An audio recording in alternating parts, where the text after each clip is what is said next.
The following content is provided by MIT OpenCourseWare under a Creative Commons license. Additional information about our license and MIT OpenCourseWare in general is available at ocw.mit.edu. Today is the first day of the second week. No?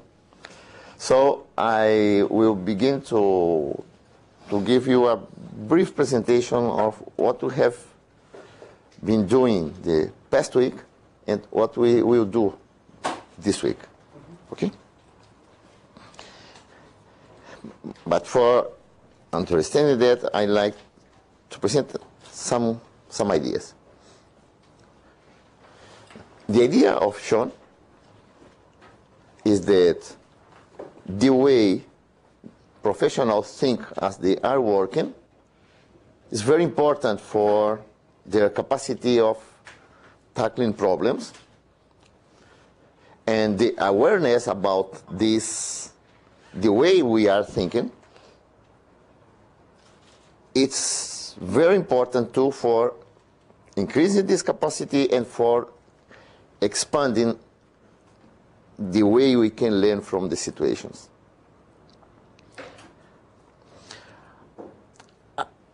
Once he presented his idea, he tried to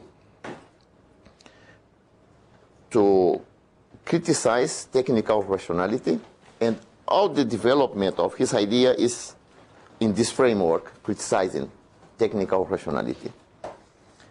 So, what we tried to do last week, one was an overview of reflective practice.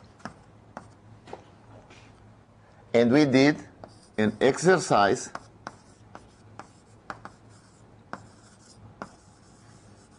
of learning.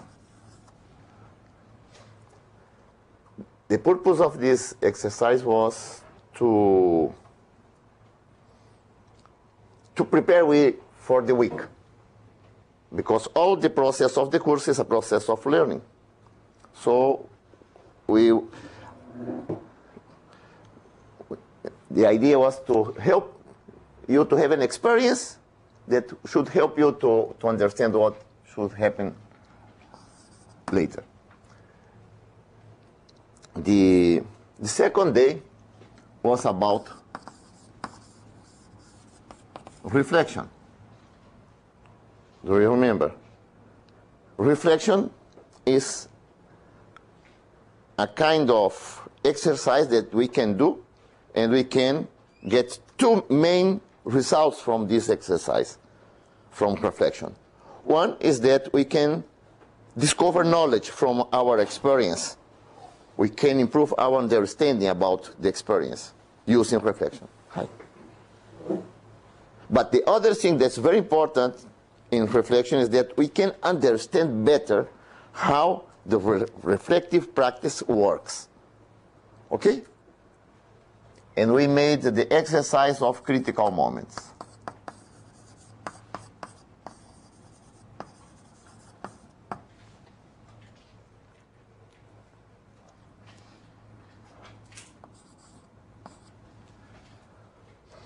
The day 3 was about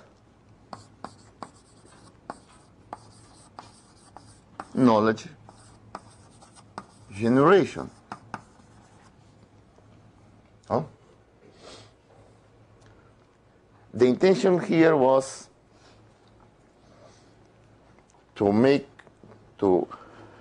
show you different ways of generating knowledge, for help you to be clear that the structure of technical rationality is just one way. Okay? We have a lot of different ways for generating knowledge, but we are formally trained just in one way for generating knowledge. And it was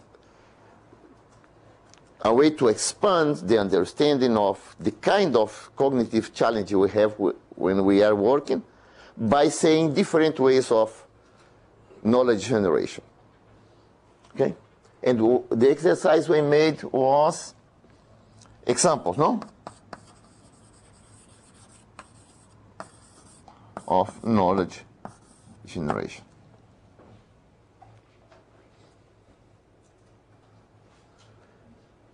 The day 4. Do you remember the day 4? Yeah. The problem, we needed to identify the theories in use in this fast theory. Exactly. Thank you.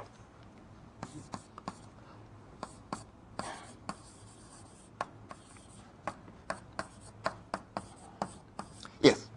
The day 4 will focus on a very important concept of reflective practice.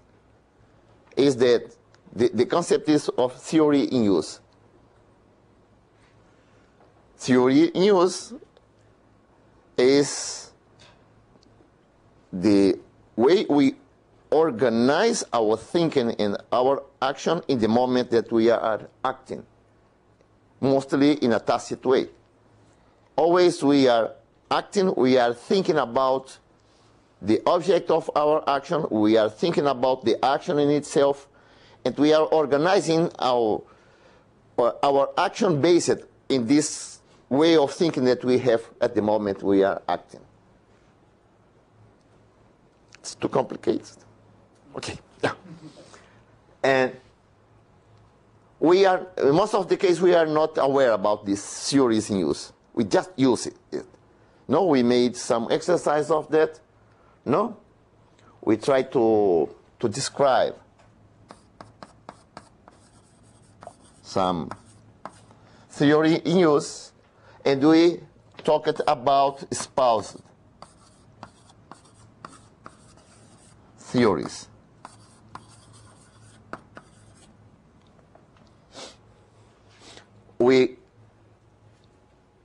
Normally we are aware about our espoused theories. We think that we act based on our espoused theories, but what we use indeed is a more practical way of thinking that Sean named theories in use. The last day?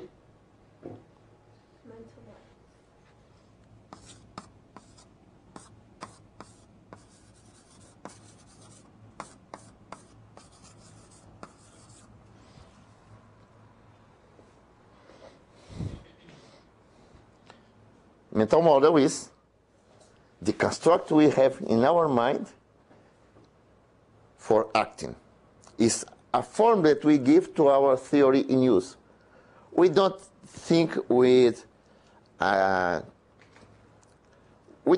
phrases in our mind. We think mostly with model in our mind as we are acting, with images, with logics, not with theory expressed in words. We use theory as analogy, as structures that we dialogue with them. Do you remember we made a lot of models about that? No? The exercise was about the model of MIT. How people, when are walking through MIT, what image they have of the building. Of the building, of the resources, of the people, so they make decisions based on this image they have in their mind. And we made some exercise about this. Yeah? We don't use a description of MIT, we use an image, no, in our mind. And our exercise was the model of MIT.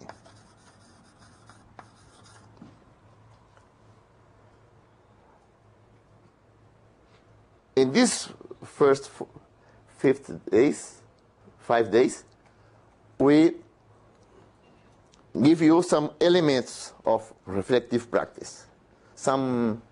If we had something like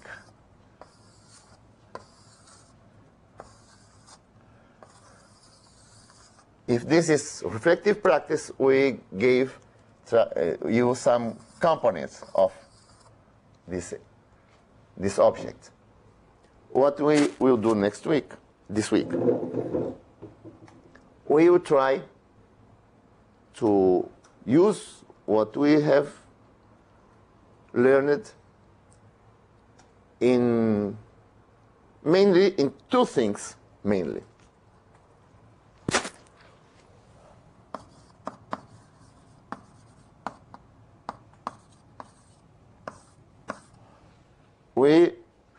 We discuss about framing and reframing. I will make a brief explanation now about framing. The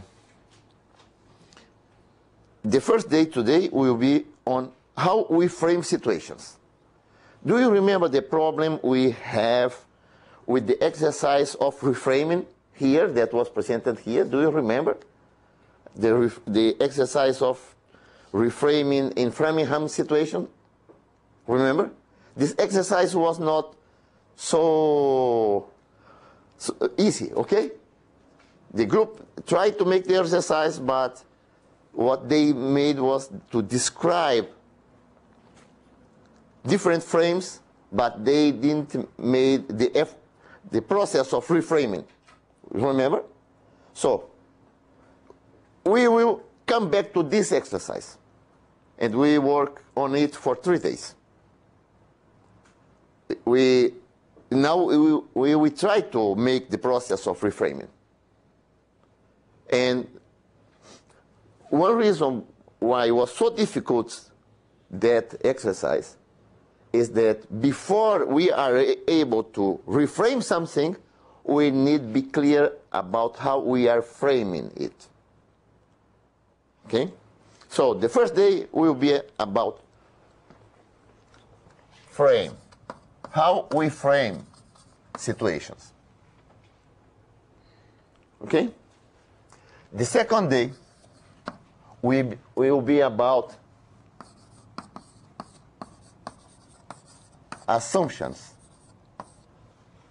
How to discover the internal logic of our frames and what are the key components that they have. Okay? The first day is just describe how we are thinking about a situation. The logic we have in our mind about the situation. The exercise of today. The exercise of tomorrow will be to get deeper. To try to understand how we really are thinking about it. Not only the part of the idea that we have consciously in our mind. The third day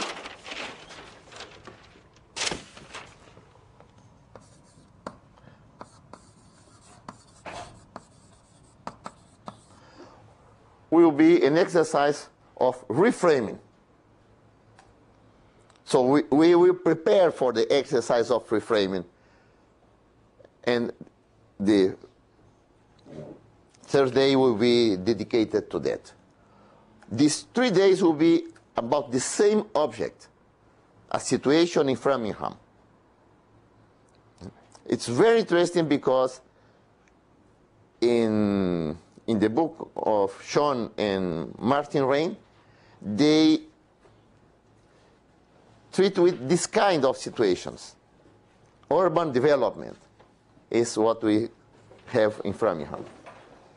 So it's very akin to the materials you are reading about that. The fourth day is something that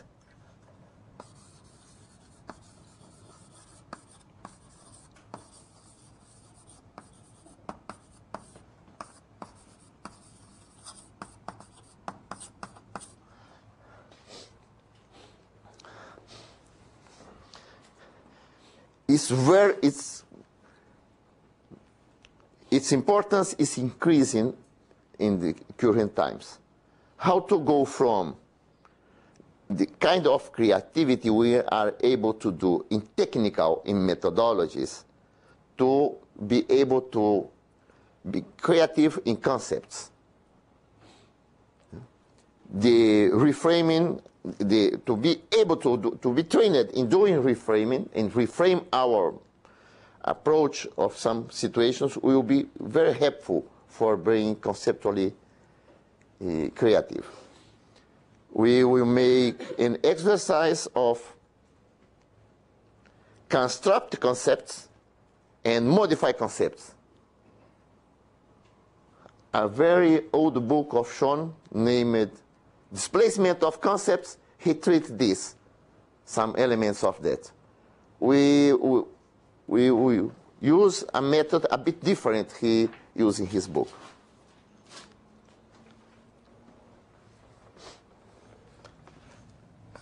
The final day will be about two things. One is about the future of reflective practice. How are these connected with Wikipedia, with collective intelligence, with social innovation, with this world that is emerging where knowledge flows through networks? And we will do with you an exercise, a second exercise of reflection about the course. We will reconstruct the course with you, and we will do another exercise of reflection. Okay? So this is the idea of what we have been doing and what we will do. Okay, it's a brief course. It's just an introduction. No, it's just for you to understand briefly what are the main components of reflective practice. Okay. Yes. Yeah. I just think out loud. Sorry. Okay. Do you want to talk about something of this? It's okay. Okay? Yeah. Okay. So let's begin with the day. No? And today we will consider one exercise about frame. My idea is to do a brief introduction about frame, or perhaps we can begin with the brief introduction. I maintain the program. Okay, let's begin. Do you have frame?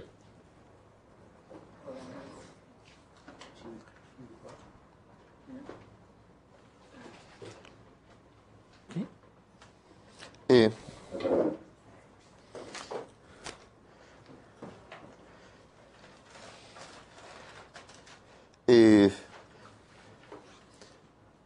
For being able, okay, let's come back to the beginning. Yeah, it's very brief. What are frame? First of all, these are frame. How we perceive, understand, and describe situations.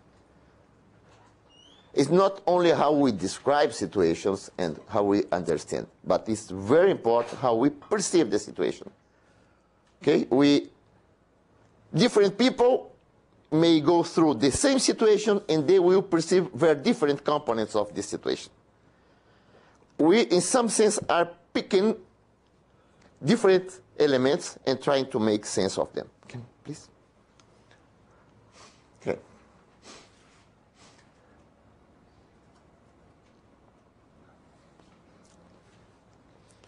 We see?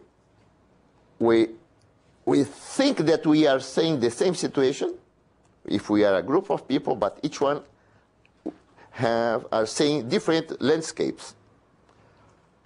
These components of the situation that are visible for us, we pick them and we try to organize them in some way. And we begin to construct the frame. Behind this, we have beliefs, we have particular ways of perceiving, we have values, we will talk about this later, and we have some opinion about if something is good or is bad. We appreciate in different ways the components. Okay? The idea is that in most of cases, we are not working with problems. In most of cases, we are working with messy situations. From the messy situations, we create a problem. The process of going from a messy to a problem is the process of framing. Okay? Let's go. No. John Dewey explained this. He says we begin with a vague idea. He names problematic situations, and we begin to make this vague idea more precise, as if we was focusing our lenses. Okay? In the process, we are making clear the diverse elements of the situation. We name them. The process of naming is very important, because the name we give things will be determinant for the way we work with them in our mind. After that, we describe this, we organize them, and once we have organized it, we decide what the problem is.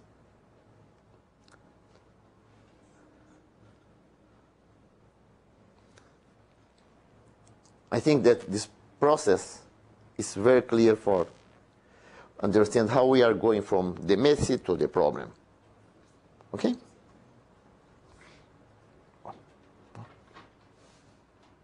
Yeah. In the same way that Sean talks about spouses theory and theories in use, he talks about rhetorical frame, spouses theory, and action frame. Okay?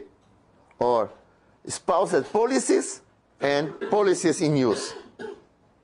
Okay? It's an application of the first book on reflective practice. This rhetoric policy, the rhetoric frame, try to convince people that this frame is superior to any others. So he hides his weaknesses, and he's explicit, highly explicit about the weaknesses of the other frames. Rhetoric frames are weapons. Okay? It's a tool used for fighting. For destroy the other frames, for make it not much believable, trustable, and to get people convinced that our frame is a very good one.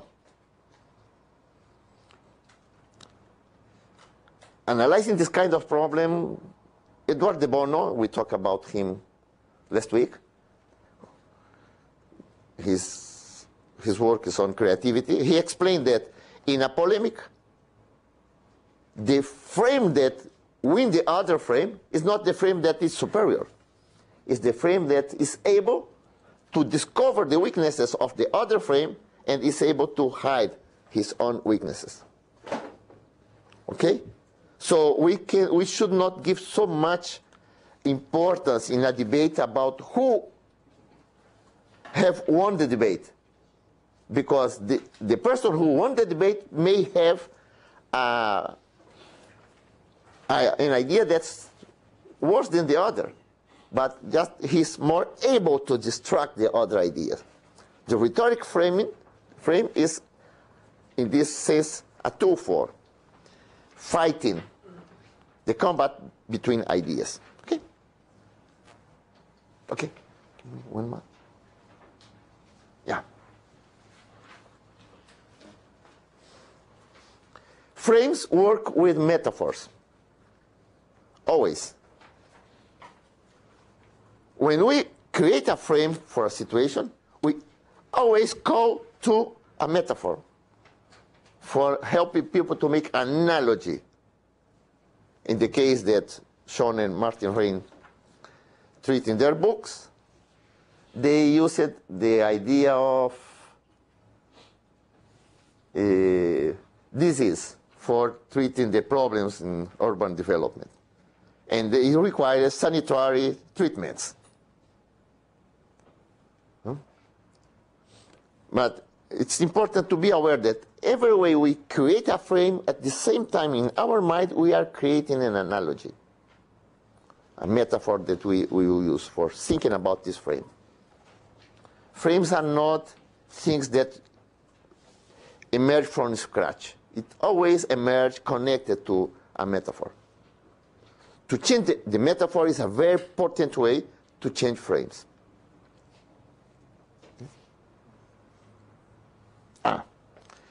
It's a very important idea. The first phrase, we are very aware about that. Frames represent interests. Okay? Some people say, you think this way because you are defending your interest in something. You are invested in something. And this is influencing the way you organize your understanding about the situation. This is one part of the problem, of the element. The other part that I think is very important is that the understanding of one's interest is highly influenced by the way we frame the situation. It's very important for solving conflicts. People may think that the best way to get their objective may be with some kind of actions, and they are conflicted with other people, and we can just create a new understanding of the same situation that they discover that their interests are not so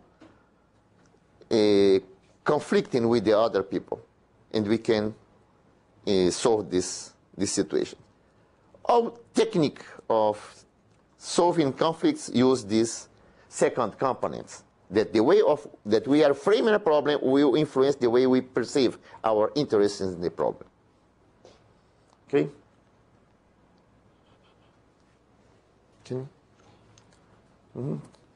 Two more elements. The idea we are trying now to do now is just for you to remember these concepts in the exercise we will do next. Mind always is circular.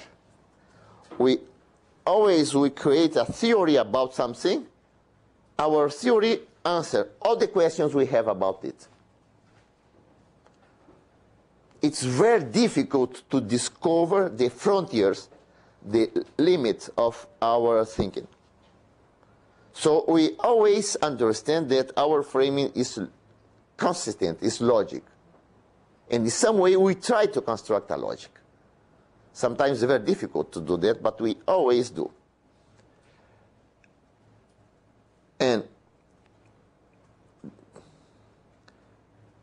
in most cases, it's not possible to convince one person that his frame is not adequate by giving them more information. Because all information we give them, they process this information in a way that will be consistent with his frame.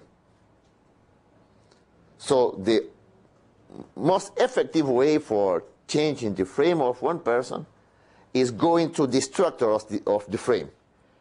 In the exercise of reframing, we will be able to do some examples of that.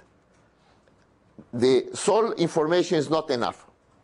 People digest the information by, the frame is able to digest information. Okay? So basically more data won't ever really change frames. You just have to actually engage someone at the level of their assumptions and the way they perceive reality. Exactly. We need to go to the assumptions and use information against the assumptions. not in general throwing information against the frame. Because the frame processes the information, interpret, give meaning to the information by its own logic. Okay?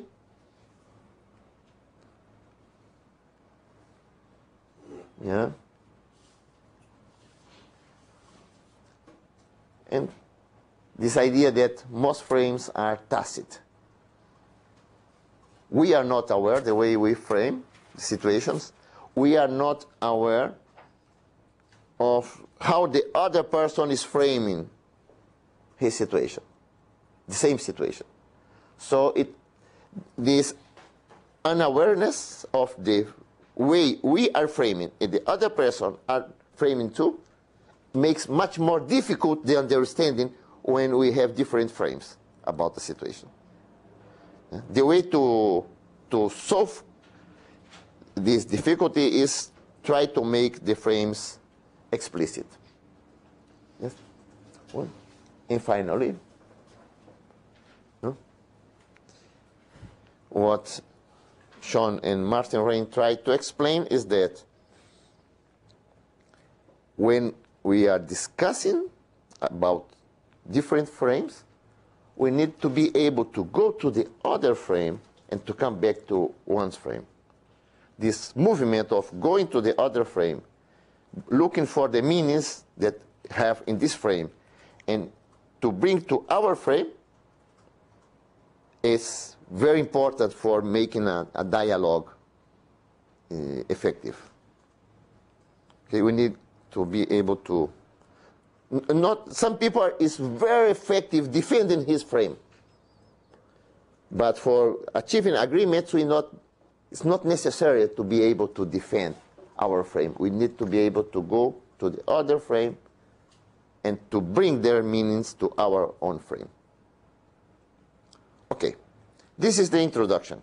Okay, perhaps you want to talk a bit about this before Ceasar presents the situation of Framingham. How does that mean you translate information you have in your frame to someone else's frame if they're going to chop it up in terms of their frame? Like, it just seems like things would get lost in translation.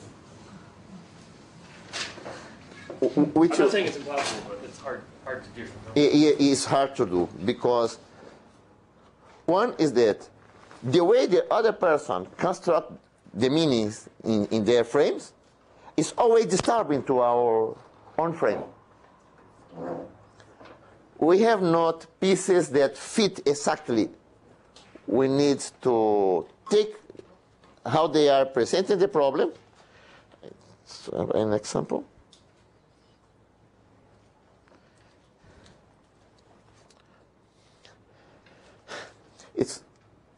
I don't want to go to the example at this moment, okay? But you need to discover the underlying components of the framing of the other person. Okay? It's always an effort of analysis of the other frame. So you pick a specific part of the idea the other person has in his mind. Okay? There is an organization here in the United States that is very effective looking for values. One way they use is they don't discuss they discuss this also, but they don't initiate the discussion from the components of the other frame. They begin the discussion from the values that are being defended by this frame. What people are trying to achieve in this frame. It's very potent because it disorganizes the frames. We will make exercise about this the third day. So it kind of breaks frames down and lets people reconstitute them in more effective ways. Yes, and we at the same time need to create a common ground for people feeling that they are defending their values. Okay? Their main objectives are not threatened by the other's idea. Okay, they need to find a way to defend their ideas in this new frame that we are trying to work. Okay, okay. How do you set the context for that to occur? I mean, it seems like the frames are so important to our own perception of our self-identity and other just very intractable elements of our personas. How do you, the way you say here is that you need not just to be open on your side, but for the other party to also be open on their side to basically deconstructing their own mental conception of yourselves and how they perceive reality. How do you, especially when you have very intractable problems that are Okay. big conflict points. How do you do that? There is no recipe for this kind of situations. But one thing that uses is that the method used by this organization, National Issues Forum. They go to the values, and they try National Issues Forum. They go to the values each one has about the situation, and they begin the discussion not from the how they are understanding the situation, but what kind of thing they think that are important for them. So they reframe around values, okay? Not around the theory that people has in their mind about the situation. It's interesting, okay? But receptive parties, they come to the table just Yes. be willing to Yes. rethink. Palestinian, Israel discussion, things like that, no? It's very difficult to get to go through a process where they are increasing their shared objectives, no? And reframe all the situations around this. It also seems like power relations and power dynamics would be huge in that. If one of the parties had more power than the other, one may be interested in Yes. Okay, we'll go through this kind of issues in the next 3 days. Let's go through the presentation of the exercise we will do today by Ceasar, okay? Thank you very much. Oh, should be good.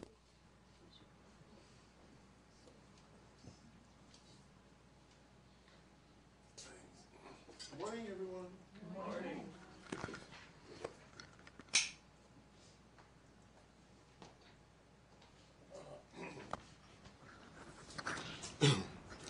Unfortunately, I won't be here for all of class today. My little one is very sick. We're up all night, and I got a little break, and I got to go take her to the doctor in a little bit. But I wanted to come in here and do this part of the class at least. I want to just tell you a little bit about what we're doing here. We're going to provide everyone with a very kind of short scenario, little issue. And we're going to ask each of you to kind of frame the issue from your own perspective.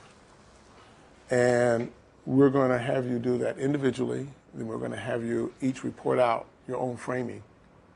We assume there will be some similarities. And those people who have similarities, we're going to group together to have you then go through another exercise of looking at some of the assumptions behind those.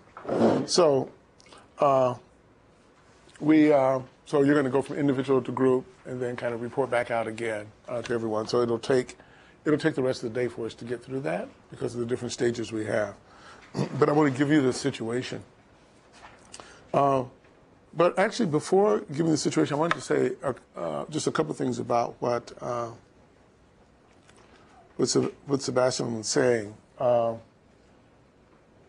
this whole issue about what does it take to actually kind of, if frames are really tacit and they're really inside of us and they're kind of part of values, how hard it is to both, one, first identify the frame you're operating out of, right? Because you can't even begin to change it or modify it if you don't have any way of understanding it yourself.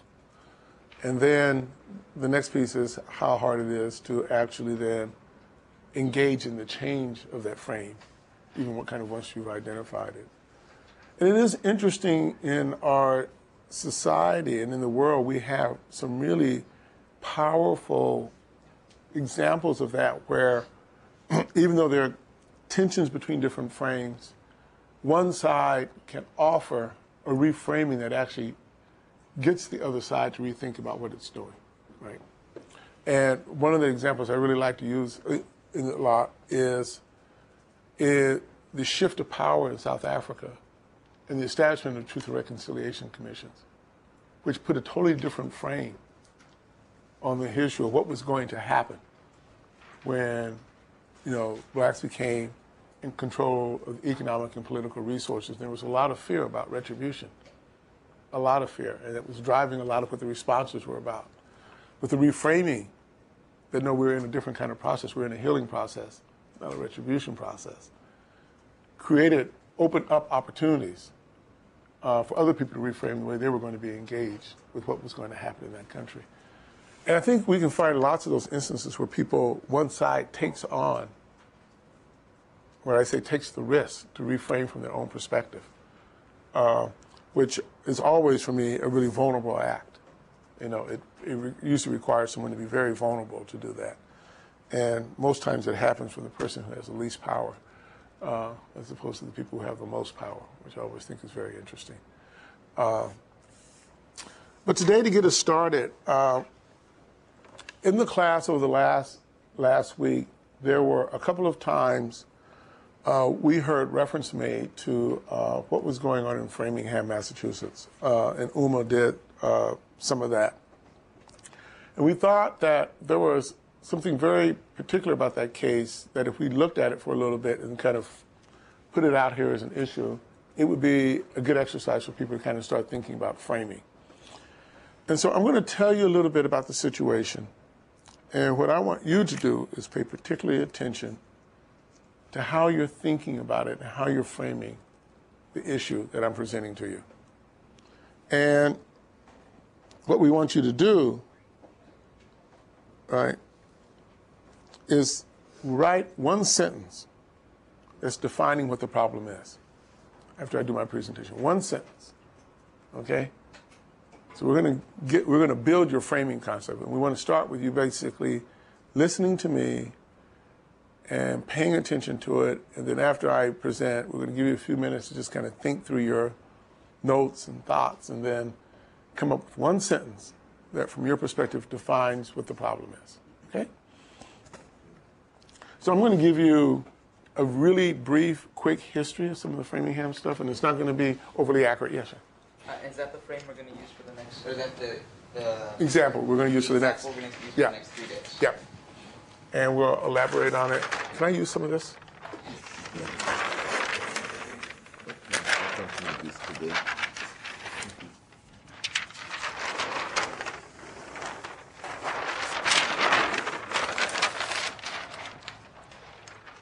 Oh, thank you. I could actually use this board that everyone could see it, huh? That's an idea.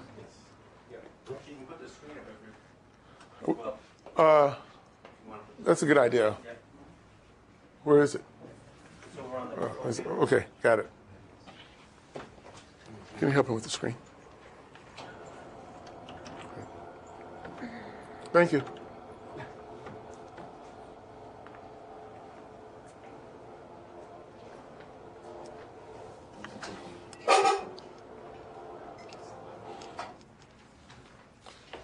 This is a black screen, in case you didn't know that.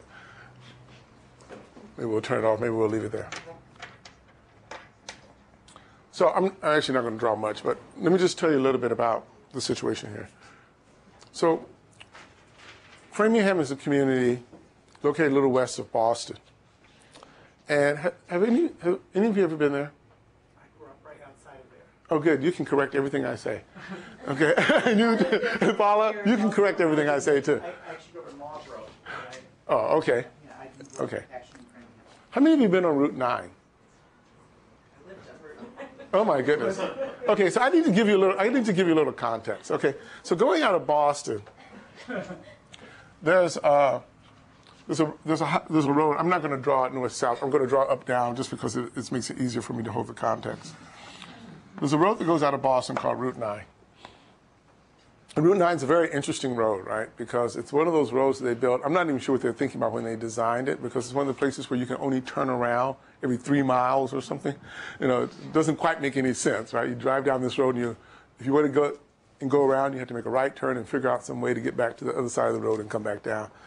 But it goes out of Boston, which we call, actually it's Boylston Street. Is that right? In Boston, and it changes into Route 9 as you go out. And it's a major kind of road that goes out. And as you go outside, there's a little town called Framingham. A little industrial town that's been there for a long time. I don't know how actually long it's been there. With a vibrant little downtown core, you know, kind of like a lot of these little communities had around Boston. You'd have these industrial towns that were all around, that had these kind of, you know, vibrant industrial communities that had these kind of vibrant downtowns part of them, you know, all self-sustained. And in the late 50s, I think it was, early 60s, they built this thing on Route 9 called Sharper's World. Yeah, the late 50s, right? It's called Sharper's World. One of the first major indoor malls in this country, right, on Route 9. It looked like a flying saucer. Big, huge, round kind of thing. It was very interesting. And it set out here and on Route 9, and it drew lots of businesses. You know, it had lots of businesses in it, and the idea that you have a central place where you could kind of go, great in New England, you know, all covered and shop, and you wouldn't have to move from one store to the other, you know, and get cold. And Sharper's World was out here. And it started to pull, you know, economic activity off into Route 9, to this area. And lots of other things started to pull up here. Car dealerships, a few little restaurants, things like that. And this little place outside between Natick and Framingham in Route 9 started to become a really nice corridor of economic activity. Right?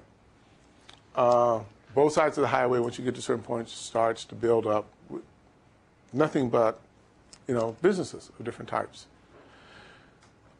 Massachusetts, like everybody else, hit a slump in the late 70s, early 80s, financial downturn, and Sharper's World actually went into some kind of disrepair, and it started to kind of slow down some.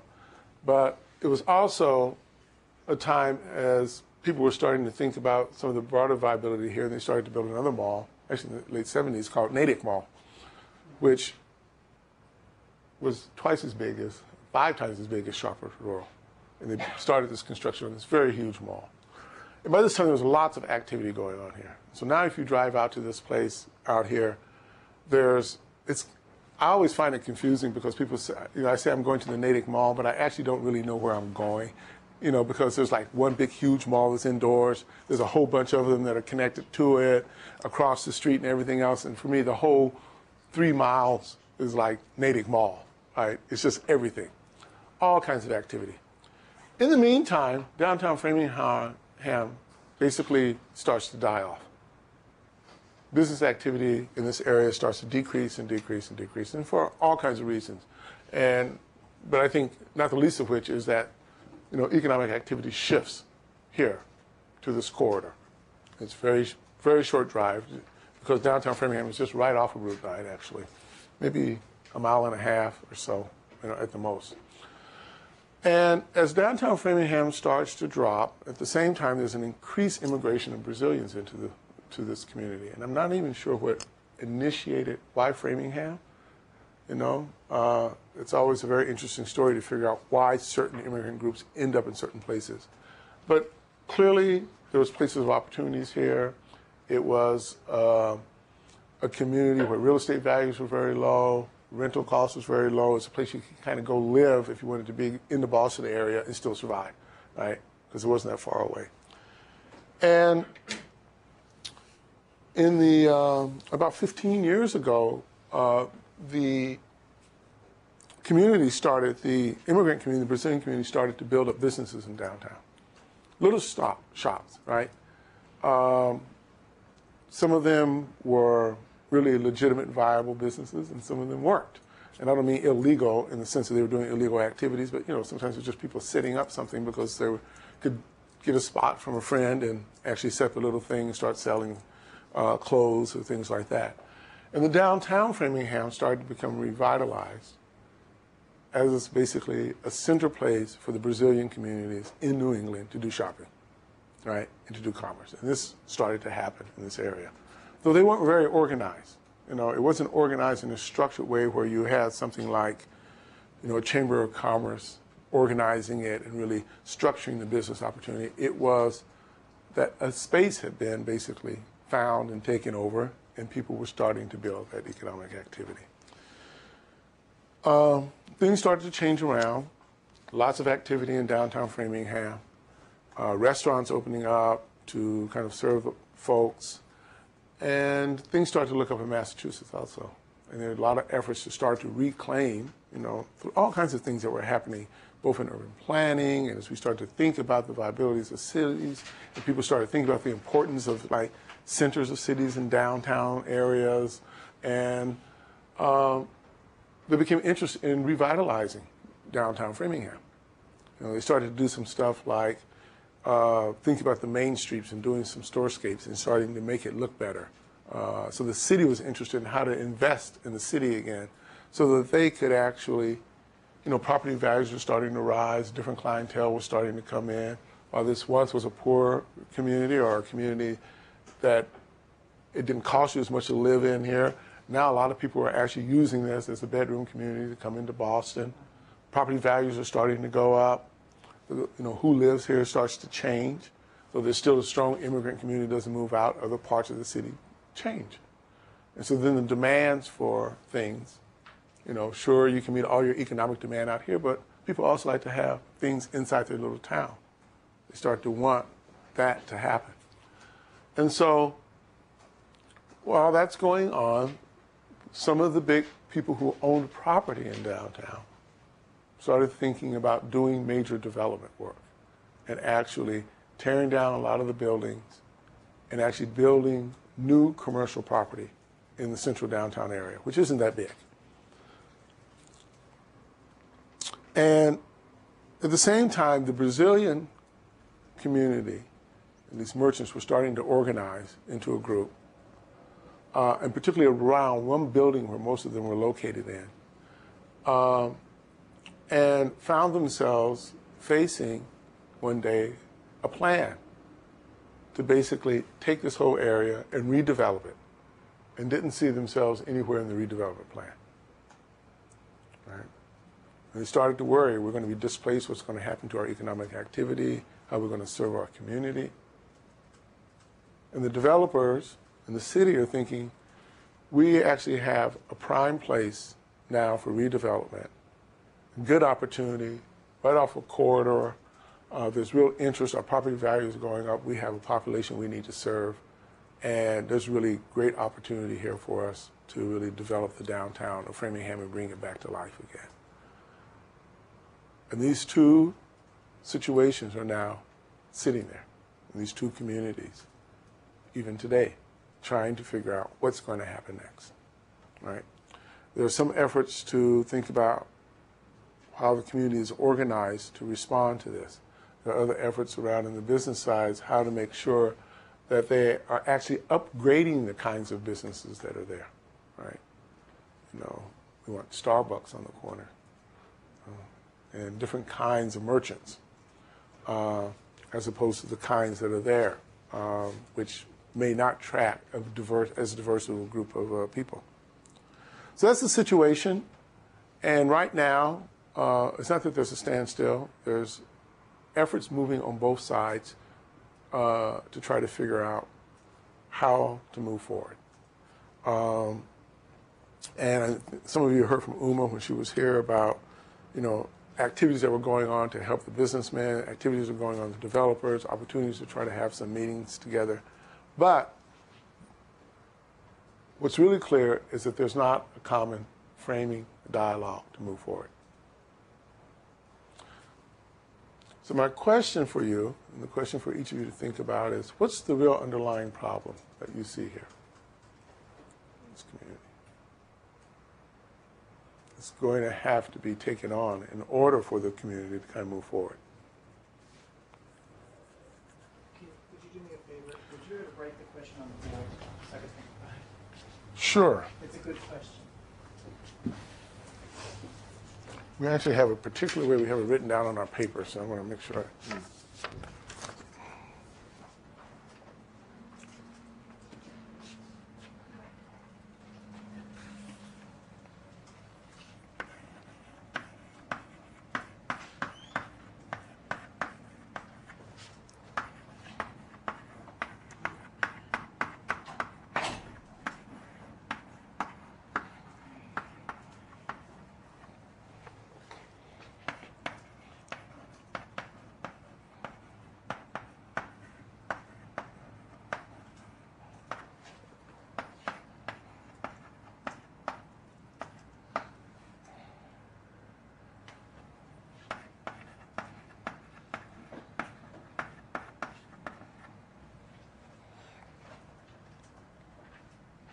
Actually, I don't want to say that.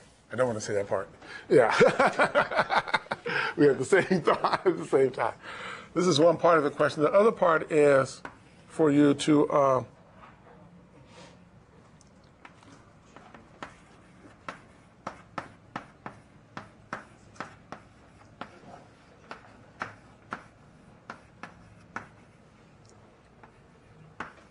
you only have to write this one down. You should think about the second one. Why is it a problem? First one, what is the problem? And the second one is, why is it a problem? Do we have index cards? Index? Okay. And what we're going to do is think about this for a while. Just give yourself 5 minutes. Come up with a question. Then we're going to come back. We're going to give you index cards, and we want you to just write your question on the index card. So don't make it, I don't know what, but don't make it that. Don't make it too long. Just make it kind of a succinct question that's really getting at what you think the problem is. And then keep your notes around why it's a problem, because those will come up when we're in the discussion. We want you to just hold on to those. Question? Yeah? I was just going to add something about Framingham having gone on there. They added, in the last few years, the MBTA has added a commuter train. Right. And so more and more people are migrating out there because it's pretty inexpensive to take the train. And it's comfortable, it has tables, and you bring your laptop. Right. And the other thing is that when I was growing up in the 50s it wasn't diverse, ethnic and racial diversity or class difference. There wasn't very much class integration. Right. You know what I'm saying? But now, as you say, I think there's more other ethnic and racial groups other than Brazilian groups now, if I remember correctly. That is true. I think there's one other interesting piece of history that contributed to how Framingham got where it is economically, and that is that there used to be a General Motors plant there. So there were a lot of jobs, and the tax base was very much based on the General Motors plant. And when the other thing I think is actually quite interesting is Framingham is actually the largest town in Massachusetts, and it is actually larger than many cities. And so politically, there have been several referenda. I lived there from 90 to 93. And there were several referenda. And my husband was one of there's representative town meeting, and so we were kind of involved while we were there, very short period of time. So there's been, the way the town is governed is very interesting. A lot of people think it should be a city because it's so large, but a lot of people try to maintain that small town character. So politically, there's an interesting history, and then economically, there's a big interesting history, because when the GM plant closed, then the town just went into an economic tailspin. Yeah. Because there are actually really two good points. One about what led to the economic kind of decline, and the other is that the commuter rail going out there changes who comes in and who lives there, and how they see themselves in the community. Well, I think the commuter rail's always been there. No, but the last few years. They upgraded it though, right? Oh, No, I was there when I lived there, and the biggest problem was there was no parking. Oh, now there is. Park Yeah, if you didn't live near. So they and put that's- parking If you in. didn't live on the south side, and that's a big issue, south versus north, which I'm sure will come up. For those of us who know it. There's a lot of detail in this one. I lived in town, but couldn't take the commuter rail because it was Which ones? Which ones do you want to use? These with masking tape? These. Yeah. Okay, it's enough. Yeah. Your markers or something? Yeah. Huh? No. Go ahead. Write your problem down. Are we writing down why? No, just write down your question. Number one. Yeah, and make notes to yourself about the why. Can the problem be Yeah. Now, please write down in the index card. And what we will do is to group here the index card and try to find 2, 3, or 4 ways of understanding the problem. We will begin to identify the frames by the question of what the problem is. The identification of the problem is organize everything around it. So please write down your idea of problem. You can come here and you can put in any place. The first person can put in any place, and the other will decide if it's of the same kind or if it's different. Okay?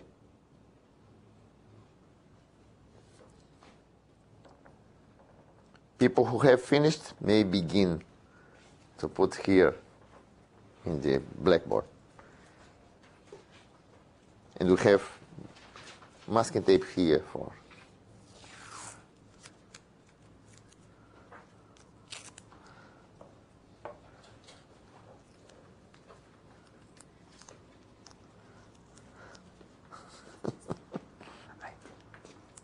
¿Está bien?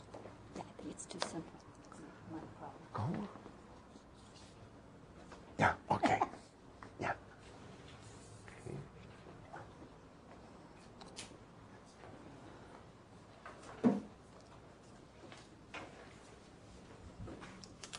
Okay. Excuse me. Sebastiao? Yes. Sebastiao?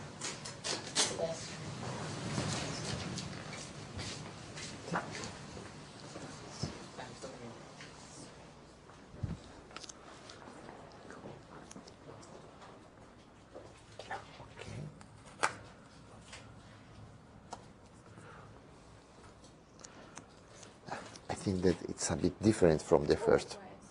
Yes? Okay. Do you have?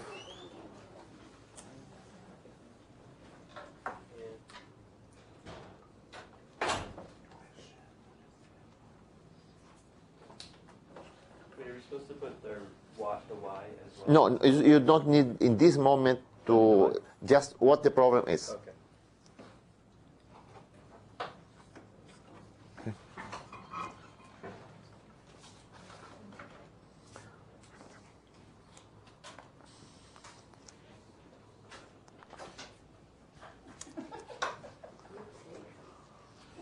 It's different.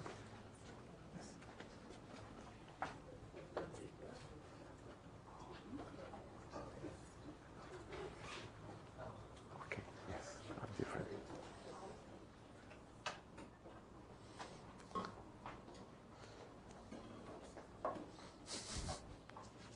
Yeah. Kate? Okay. Okay. You can decide. We have to put it under one of those three. No, you can Okay, create a mine's new one. different. Okay?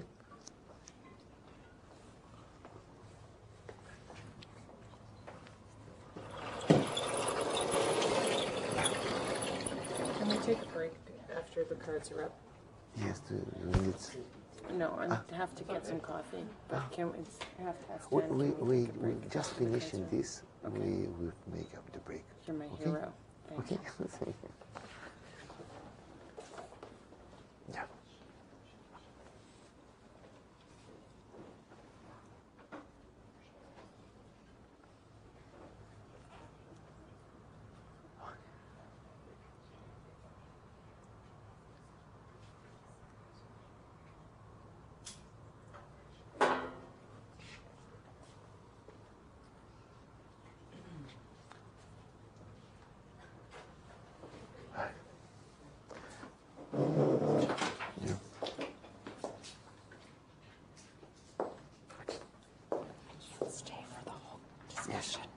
Okay, no problem, no problem. Okay.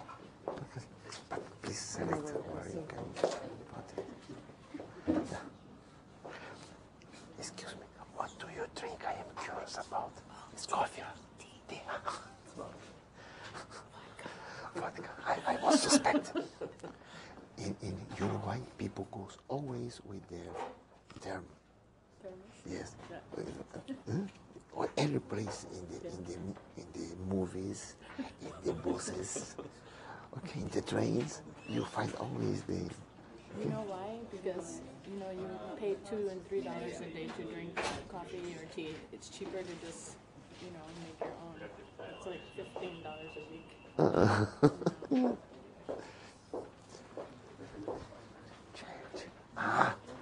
Okay.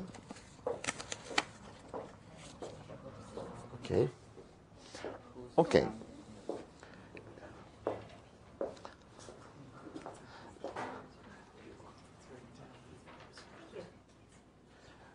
After to put the index card in the table, in the blackboard, we can take a break, okay? A 10 minutes break. Once you finish to put, okay?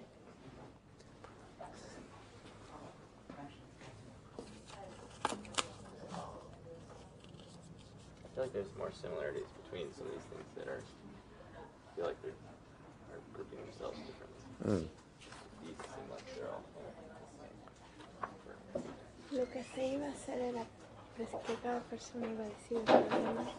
Sí, tienes razón. Cuando vengan, lo que voy a pedir es que...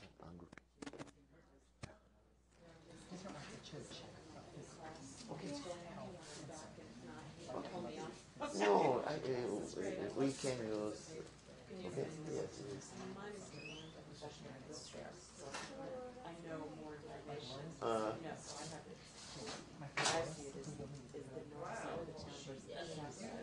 She believes that she Okay. She runs dissertation case when things are that way.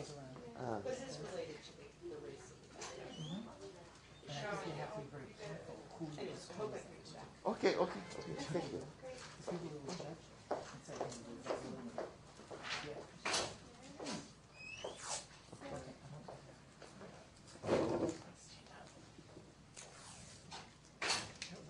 Okay, we can take the break, okay?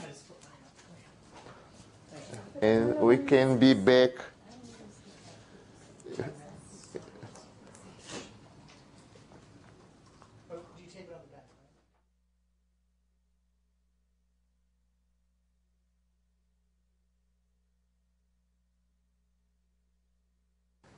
Now we need to group. We need to find if we have 1, 2, 3, 4 different problems. Behind the problems are frames. Okay?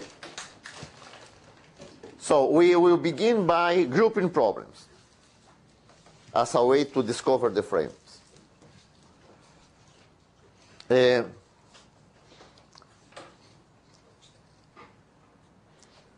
Perhaps one way is each person who wrote one card can read his card and or say to us about his card and explain where he preferred to put it or with which other cards the person thinks that his card is related to. Okay? And we will begin the effort for grouping. Who wants to? Aren't they already grouped in certain ways? There is an initial process of grouping. Okay, but we need to go forward in this until to have 2, 3, or 4 groups. Okay? Who can go there? Okay. Start with mine. Okay. I termed it in terms of the immigrant community lacks decision-making power to effectively participate in the physical and economic development of their changing community. I mean, I think that can be grouped probably also with maybe like community organizing, the way that they organize themselves, or the lack of organizing. Organizing community leadership in immigrant. Okay.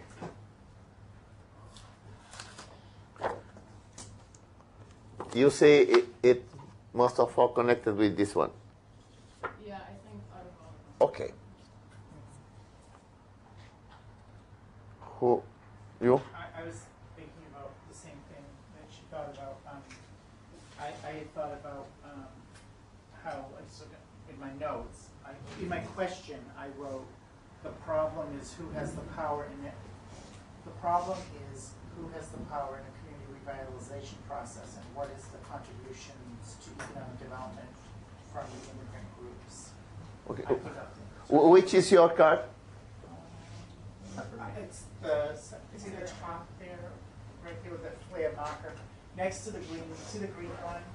This one? Right to the right. The one on the top. To the right. The second one, the right. How do you tell? The struggle? No, on the top. I'll show you. The best way is. I'll show you. B1. It's right here. I wrote it in my flare. I see. Okay, so you see that these two are connected, are similar. Yes, I think so. Okay, so we have a group. Who? Please.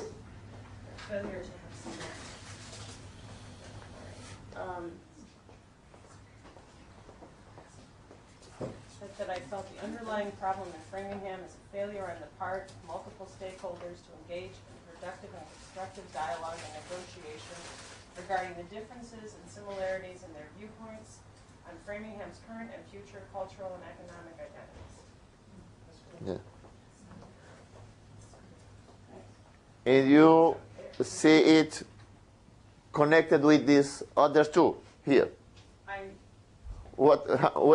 Where do you prefer to put it? Mine was first.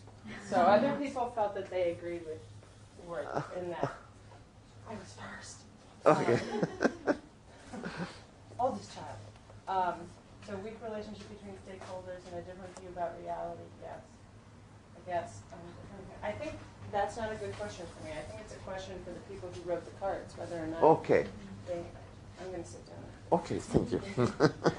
Okay. Well, mine was the one behind, and I think it says weak relationship between stakeholders and a different view of culturality. I think it's similar to what you can. Okay, it's connected with her card.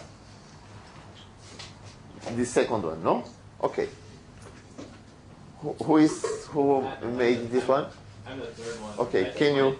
I felt like mine was actually somewhere between the purple and black one on the left and the two on the right. It seemed like the one on the right that you were on.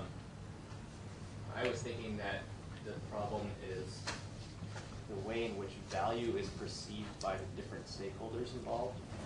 So certain people might be valuing the existing community, the social capital that exists there. Other people might be valuing more tangible market value of the real estate property, and that those different conceptions of value are leading to different definitions of the problem, which then lead to different solutions for the problem. So that the people who are coming in as real estate developers don't value the existing community that's there. They view it as something that's market opportunity, something that doesn't have any existing value. It's undervalued real estate that could be used for Starbucks instead of some Brazilian cafe or whatever it happens to be. So there's a different valuation of those the resources. And you see connected with these two, or you perceive it different? Well, I was really struggling trying to find a category to fit it into. I mean, I like the statement there about a different view about reality in there. But then I also like that purple statement about the conflicting perspectives on redevelopment by different ethnic communities. I thought was good as well. And negotiation is obviously what's needed in order to come up with a new reframing of value. But I don't know. I was kind of struggling putting it in one or another. Okay. Let's put it a bit aside for a while. Okay? The next one. We have two groups, this group and this group, and we have this piece that may be connected with this or maybe with this second group. Who is the owner of this one? It's me. I think those two are well together, so I'll connect mine with the two. These two? So it's about the ethnic issue and how a new culture and different cultural values can be are identified and they can be conflicting and how that affects redevelopment. Okay. So you see a third group here. Okay. Who is the owner of this one? Please, can you explain? Yeah. Framingham and its business allies are developing or imposing a plan that ignores and harms the Brazilian community. I don't know, I see it connected to all of them. I guess it's hard for me to sort of exclude it. There's a different valuation. There's sort of a power issue in terms of community planning. You could argue that the reason that this is happening is that there's an ethnic schism, or the established sort of population is sort of threatened or doesn't care about the income of the newer Brazilian population. I don't know. It's hard for me to really pick. But we need a choice. What does it say? I don't know. Can you repeat it again? Framingham and its business allies are imposing a plan that ignores and harms its Brazilian community. Does anyone else have feedback? Well, it seems that you. What do you think about the place? For him, it's difficult to locate his card. Where you prefer to? Do you think that they are connected? Is one of the key components for you, Chris, the ethnic schism and division? Is the ethnicity of groups involved central to your thinking? Not. It's more that there's one community that's close to the interests of the other community. I guess I don't know enough about the situation to say that it's an ethnic reason so much as just one side doesn't care about the other side. Okay, so is that value? No. Yeah, No. I guess maybe it goes back to value. I'll put it in value. Tried. Well, yeah, because if they didn't value. Please, inside. I don't know. I guess is maybe the most important part of the lack of perception. I don't know. We have an heritage group. Well, I'll go I with was your just wondering because Claudia has said that, for Claudia, one of the key elements is that you have an ethnic schism. I think it's also about values, and there's a completely different culture, the way of life, way of being, way of doing businesses. Right. It's also about all that. It's Yeah. not just, I don't mean ethnic as, in a more broad sense. Right. So Like different value systems more than like necessarily racial or whatever. So maybe cultural is a better term.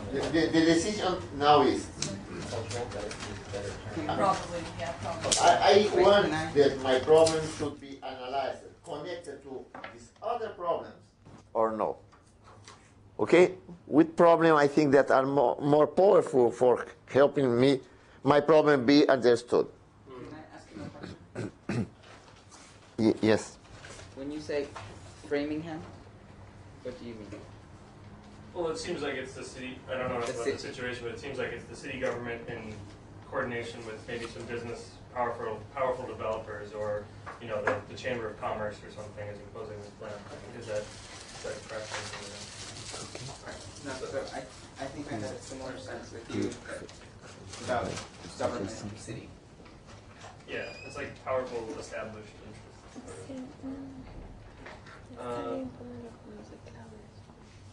I'll include it in the cultural sort of two different cultures clashing. I'll join you if you want to talk about city. Connected to this one. Okay.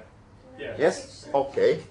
So we have now, until now we have 3, and we have, these are grouped. This is about participation. Yeah, can you, What I said? yes, and where do you prefer to put it? What I said was to rewrite it. You can read it. you can go. Limitations of a system for organizing political decision making. Yeah. Can you decide where you prefer to put it? So I think it's something related to what you're talking about, but I'm not sure it's related to what they're talking about. Okay. Right. And so if you look at this column, you have immigrant community lacks decision-making power to effectively participate in the physical and economic development of their changing community.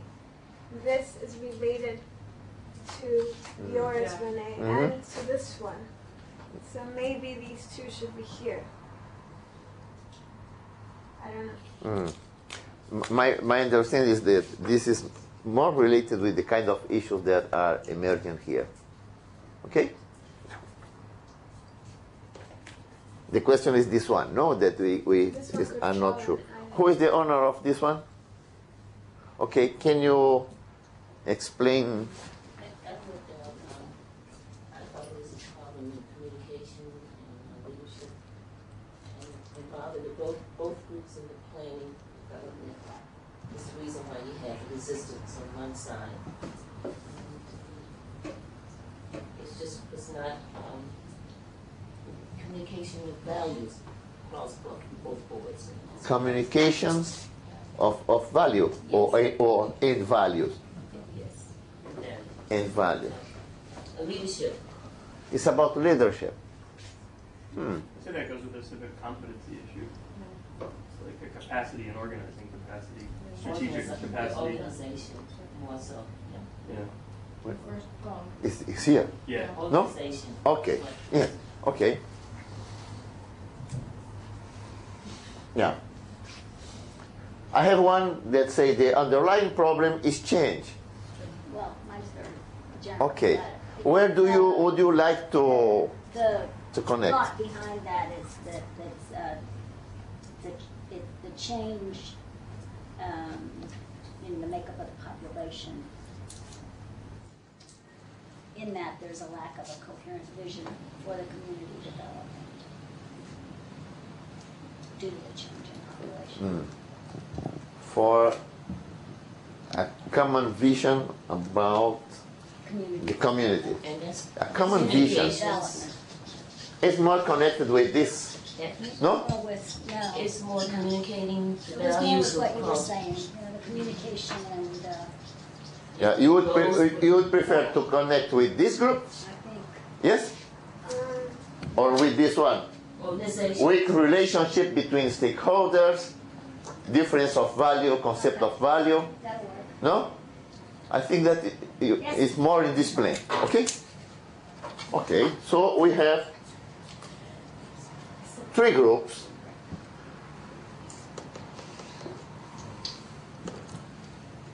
Can we define one problem statement for each group so that we know? Yes, yes, but this will be the work of groups. Okay, it's the next step is that we will form 3 groups. Okay, we have group A, B, and C. Okay, remember that at this phase of the process we have yet a vague image of the situation. Do you remember the explanation of John Dewey? So it may happen that in the group you may identify that my idea is not so similar to the other people. I was assuming that was very similar, but you may find that it's not. So you may want to change from one group to the other. Okay? It's not impossible to do that. But we have 3 groups. One group is very, very small because it will have only 2 persons here, because the other is Paula answered and she needs to go. No? And we have, the idea is that we will form the groups, and you will begin. First task 1 is to write down the problem. Okay, 2 tasks. One is right. Define the problem.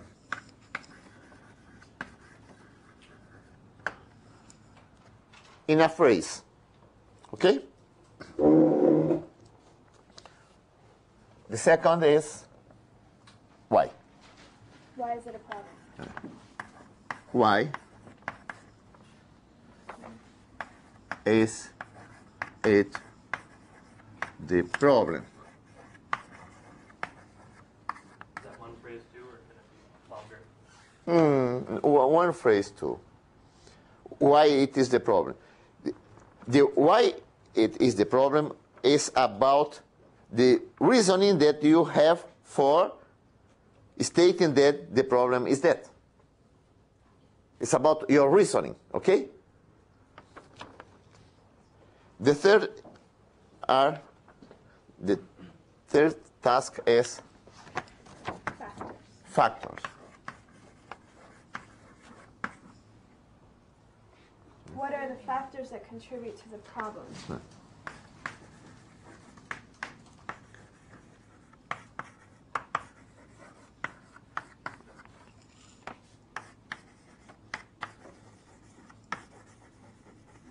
We can talk here about causes, context, conditions that make the problem exist. Okay? The fourth task is the impact of the problem. That you foresee. Yes.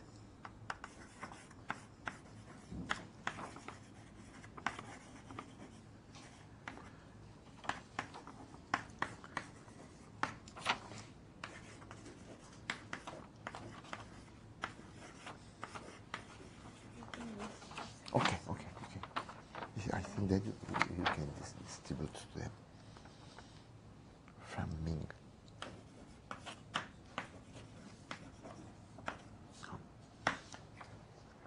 Most people are concerned about the situation because they foresee some consequences. These are the consequences that we are foreseeing for the situation we identify now. Okay? And the last task will be an analysis of these four first components. Okay? About is consistency,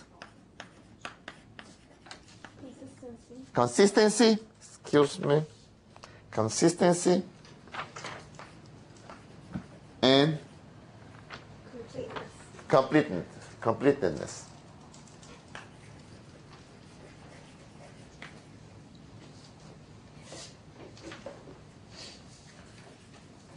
These questions are under the third section of the handbook.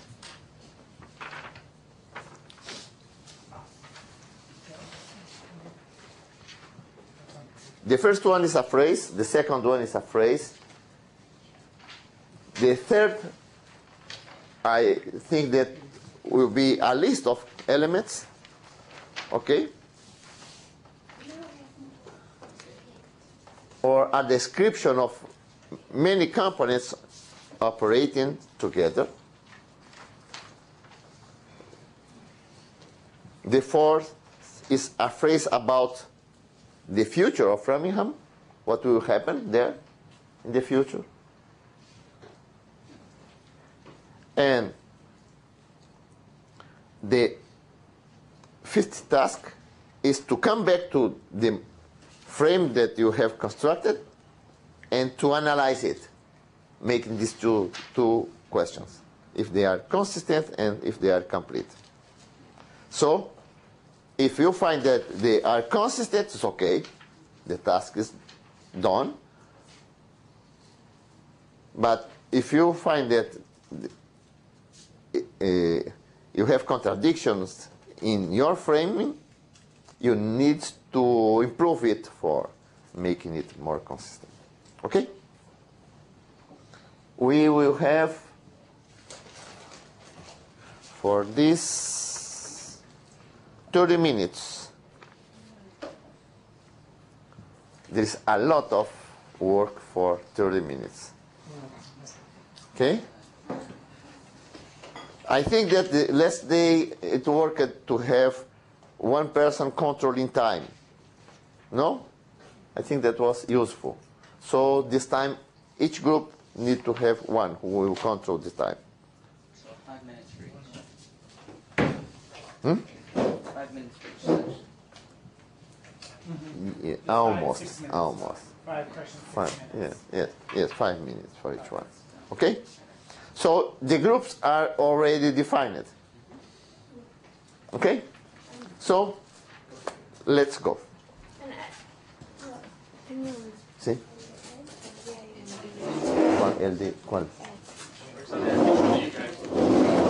¿Sí? Yeah. Who is the owner of this card? Yes? The top question under A is me. It's Ed. Power in a community revitalization. Los values, el struggle, power struggle. Do you see it more a question of? Unless you object, I think it would be, it fits under here. And then you could have a group that's better balanced. The groups are better balanced. Okay, that's fine. Okay? Okay. No problem. Okay. So. Ay, qué fuerte es esto. Yeah, for sure. Yeah. So we should be Okay. Please, let's work. Why is she submitting? Paula was here. Oh, she was? She had to leave. Oh. Oh, okay. Okay. To see the class. Oh, okay. I'm in A. Oh, okay. Yeah, sure. Oh, you're in C. Yeah? Where is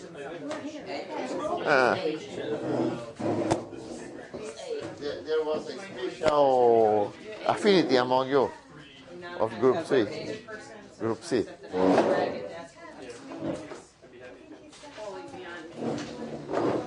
So.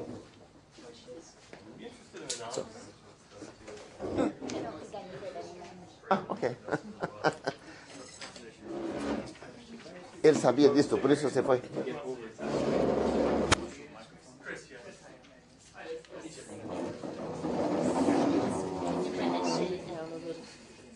doesn't come down. Only up or down? Hello, A. Are we A? Better?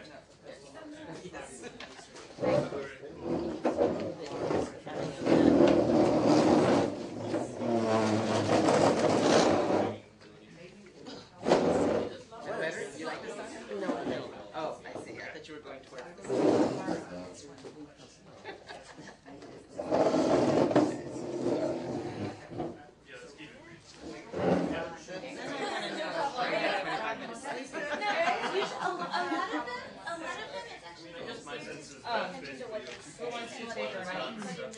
what they say, they don't accurately convey what their vision is. But sometimes it does.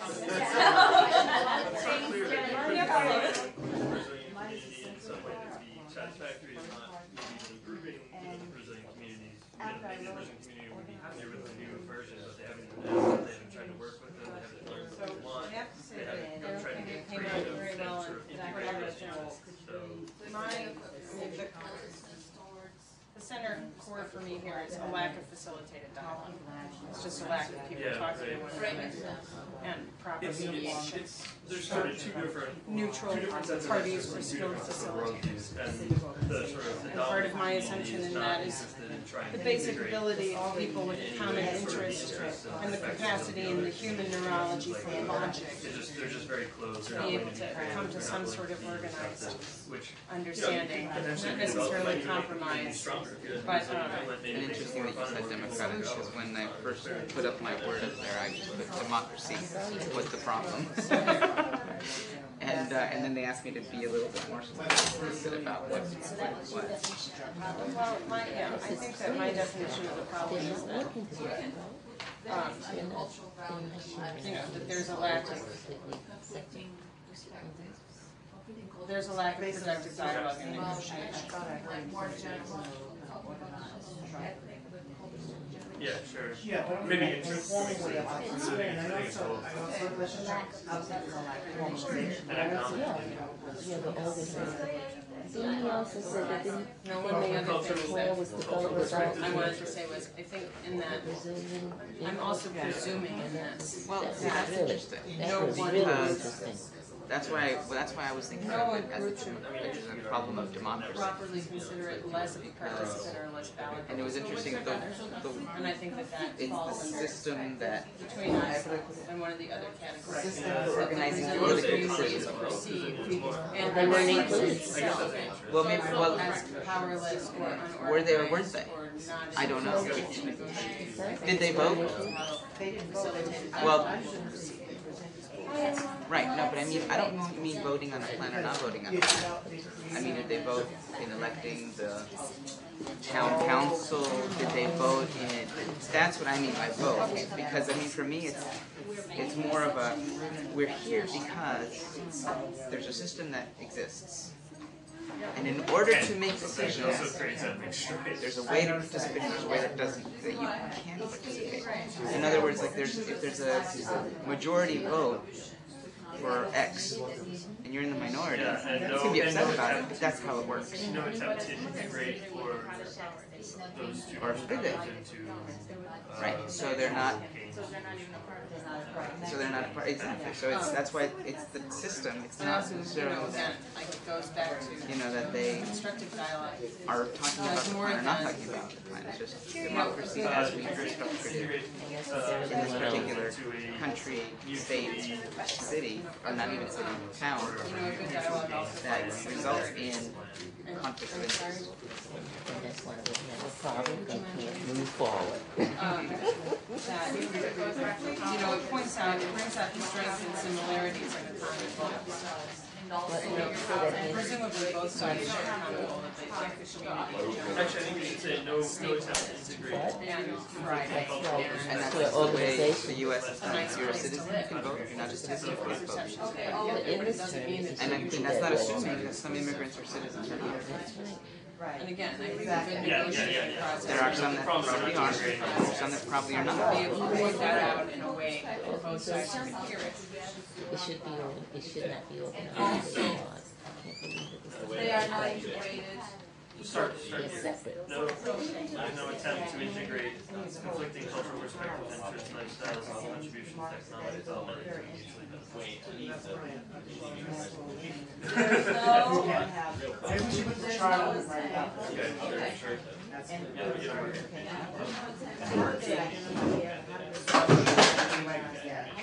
Maybe they're not. Yes. And that's why you see immigrant communities often is, let's say, first generation, second generation, they tend to have different sets of priorities and preferences. So I think if we think of No, exactly. And so that's why, I mean, that's why for me it was sort of hard to kind of figure out what the problem was. I mean, the underlying problem, because that's the question. I mean, the problem on the table is development. And they're not working together. That's the problem on the table. What's underlying that problem? It was interesting, some of the words that they were using, that Ceasar was using to describe the situation. I think we're taking up more than 5 minutes. Sorry, I'm going to shut. I'm not sure, Let's get on the chart.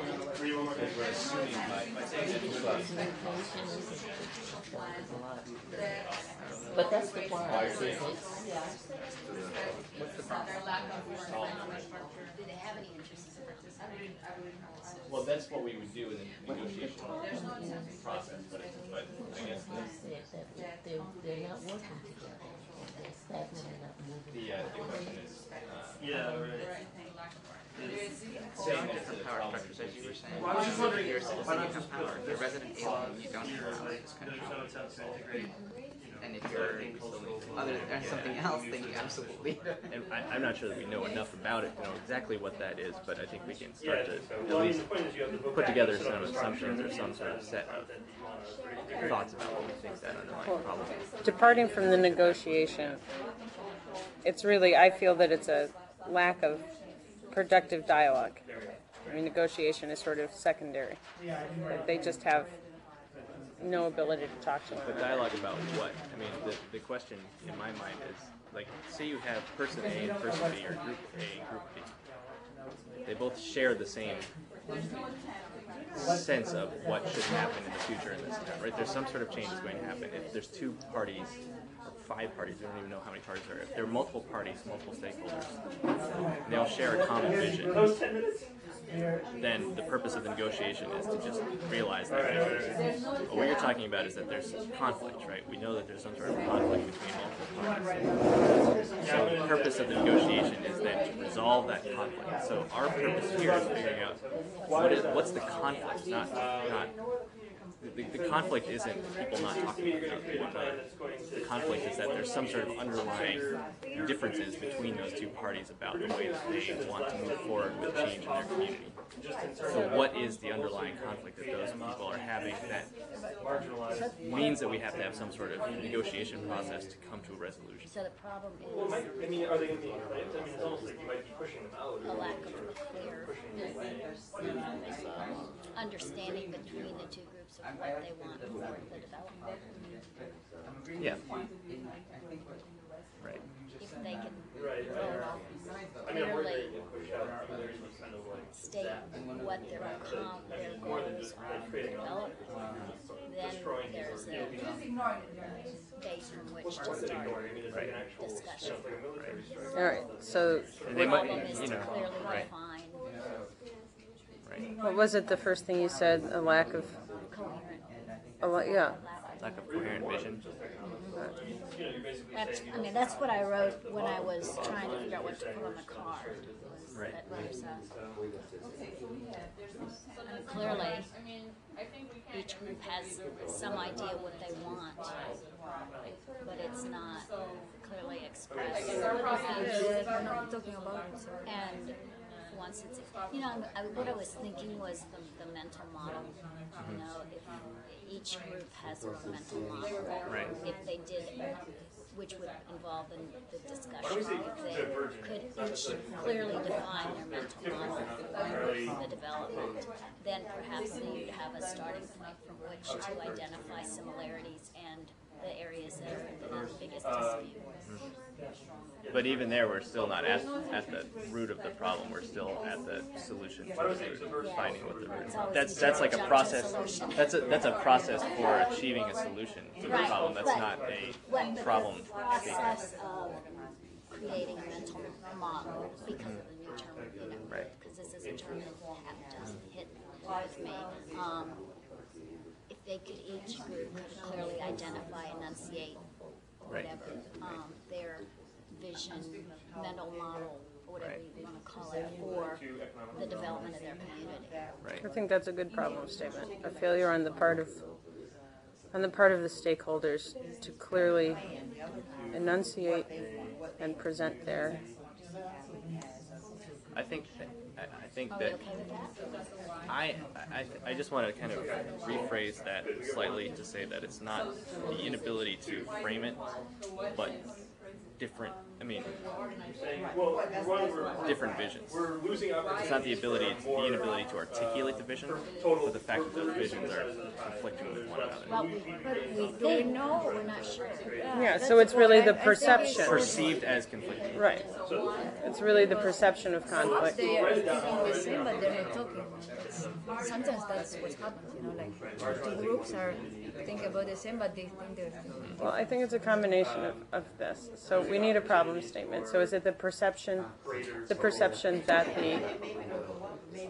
That the visions do not. Yeah, that the visions conflict. That the visions articulated by all the stakeholders are perceived as conflicting, right? That vision's held, because they really haven't been articulated. Conflicting.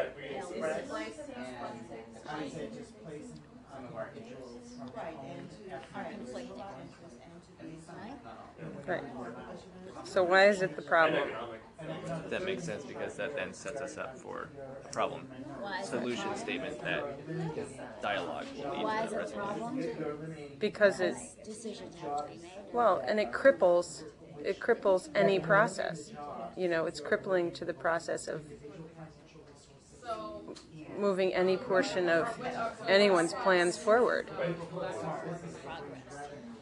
Yeah.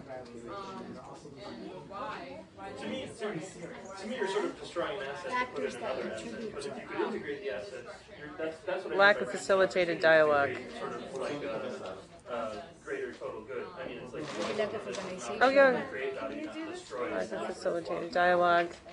And could we please put in there that lack of facilitated dialogue by a neutral party? You know, somebody who comes and facilitates dialogue but who has a stake in the outcome is not a good person to do that. Well, I mean, it's also priority. I mean, if you're prioritizing like Skilled, trained facilitator. Small business, Yeah. yeah, it's like a corporate versus sort of local economy. Right, somebody who's trained or skilled. You're sort of prioritizing one value. We're not really. We're still getting back to solutions here. We're not dealing with why this is a problem. I think we have to really try and stay away from defining the solutions and really working on the problem. So factors that contribute to the problem, the lack of facilitated dialogue. Yep. Period. But why is a lack of facilitated dialogue a problem? That's sort of what we want to get down into something that's a little bit deeper than these issues. There's a marginalizing component. If the problem is the perception that visions held by diverse groups are conflicting, what's the problem with the perception that visions are conflicting? So it also impedes communication. If you have a perception that visions held Stems from marginalizing one viewpoint at the expense of another. it sort of implies that there's no communication. If it's a perception. Together, what you're saying, that you're marginalizing and you're losing opportunities to create value by Inadequate. Maybe not a lack, but an inadequate. These are still getting back to how do we solve the perceptions? How do we get the perceptions to change? Well, but we're looking at factors that contribute to the problem. No, we're not. We're looking at why is it the problem. Why is it the problem? We said that it cripples. Okay, so that's Cripples any yeah, because it's just supposed to be a phrase. Fine. So 3. What are the factors that contribute to the problem? But why does it cripple progress? I think we could be more specific than why. You know, anything could cripple progress. I mean, power dynamics or. Yeah, I'm just trying to do this. It's pretty. You could probably say that for any of these different groups. Oh, you said the second one, the one that includes both? Yeah, I'm just trying to block everything out so I know what's right. So we have losing opportunities. Well, it cripples the progress toward. No, it cripples the progress toward. No, I know, but it just on this paper. So losing. Well, what's the best way to put that? I think that it makes it difficult for both groups to come together to a common goal because they perceive that they do not share common interests. Fine. Is that significantly different from saying But just as how it we're just clarifying how given a how does it cripple it? yeah. What is that? The difficulty of people to come to a common resolution to a common because they feel like they're coming from polar opposite streams. Because people perceive that the other group has a completely different set of values or a completely different vision for their community. They perceive that they're mutually antagonistic to one another, and so they're unable to proceed with some sort of I still don't see how that's significantly different from the two. If we start out with the problem statement, there's a perception that the visions held by the stakeholders are conflicting. That's the problem. Okay. Then what contributes to that? Or what, No, why is it the problem? Why is it a problem? Yeah. Why is the fact that I think that my vision is conflicting with yours? Yeah. Because if I think that, we won't have any way of making progress. That's what I think we're saying. Yeah, that's why I'm trying to cripples any process. that might make progress in this, that might allow, cripple any process. I think we're just trying to clarify how it was crippling the process, because people don't share it. People don't think there's any way that they can move forward together as a That's what we're saying in the beginning, that our visions are conflicting. Right, but it will perceive it. Right. I think we're saying the same thing. I think we're just. Well, I mean, if I need to restate it or reword it, it's not. No, I think we're there. I think we can move on. Okay, number. Because we wait till 11:30. We have 7 minutes. What? More than 10 minutes. Okay, number 3 is factors that contribute to the problem. So we've gotten to here before. Right. Perceived over-empowerment and disempowerment by groups within the community. Yeah, maybe cultural insensitivity. Organization of some of the groups. I'm sorry, say that again. Weak organization of some of the groups that are. I'm with Chris over there. Fear and arrogance. Does that go with our problem statement? So the visions are conflicting. Question number 4 is different on paper than there. Which one should be answered? It's not really unknown. What makes people perceive that their visions are conflicting? Part of that is that certain people feel more entitled, certain people feel less entitled, certain people feel more empowered, certain people entitlement and non-entitlement. So power dynamics. And inherent and Power imbalance. Power imbalance. Okay. Do we want to take out the lack of dialogue, facilitated or otherwise? I still feel like that's a Oh, because I think that contributes to the problem. Because if there were a facilitated dialogue, there were different perceptions. I mean, it might be a contributor and a solution. Sure, we could say that. Yeah. Okay. What else contributes? Language barrier. Yeah, I was just thinking that language barriers contribute. Cultural barriers.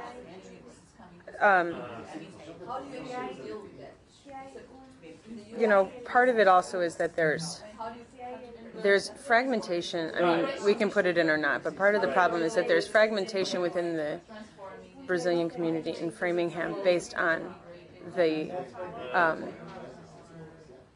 cultural caste system that's imported from Brazil. I don't know that that's the most constructive way to put it, but Brazil is still very much a stratified caste system, and that moves forward. We don't, it isn't necessarily different in the perception within the Brazilian community in Framingham. They're still very subdivided. A gap in cultural values. I don't think that it's a gap in cultural values. It's about people who are white and Brazilian thinking they're better than people who are black and Brazilian, and that. They presented the Brazilian community as a coherent, cohesive thing. They presented it as two factions within Framingham: Brazilians and real estate developers. We don't know anything about anything else. We don't know what's going on within that Brazilian community. We don't know what's going on. But I think it's possible that there's something like that going on. I mean, I think that no, there is. I mean, the problem has been very loosely defined. So we don't have a lot of background knowledge about it. There was a shift in economic activity. But I'd certainly be willing to pursue that line of orientation. That what? No, I know personally from having conversations with people who are studying this and have a lot of experience with it, that the Brazilian community in Framingham is highly racially stratified, the same way it would be in Brazil. I'm not. No, I'm just going on what was presented today. No, I know. But I'm just saying that is true. Okay, so diverse groups then may not be the two diverse groups that we've been presented with. There are multiple stakeholders going on here. So we don't know what those groups are. Right. We don't know what those visions are either. Conflicts of interest among resilient communities as well. Well, that wasn't presented, so let's move on from that. Well, we can put it in there, Yeah, I'm not. No, we it's can fine. certainly incorporate it. It's just how to do it, how to phrase it. but fragmented Brazilian community. Right. Well, what we could say is, I mean, if you want to present it this way, I mean, there are not in any negotiation unless you're getting divorced two stakeholders. There are not two stakeholders. Right. There Well, are not that's just the why we Brazilian have- community, and there are not just the That's why we developers. have diverse groups, because Right. I don't know what the heck all those groups are. Right. They don't have a clue. So, Where did you put the diverse groups? I did, just in our statement, I said perception that visions held by diverse groups are conflicting, because we don't really have a clear understanding of what So that diverse diverse stakeholders. yeah, I would say stakeholders would be better. Well, I was just, because I had stakeholders, I'll put Stakeholders. So, under factors that contribute is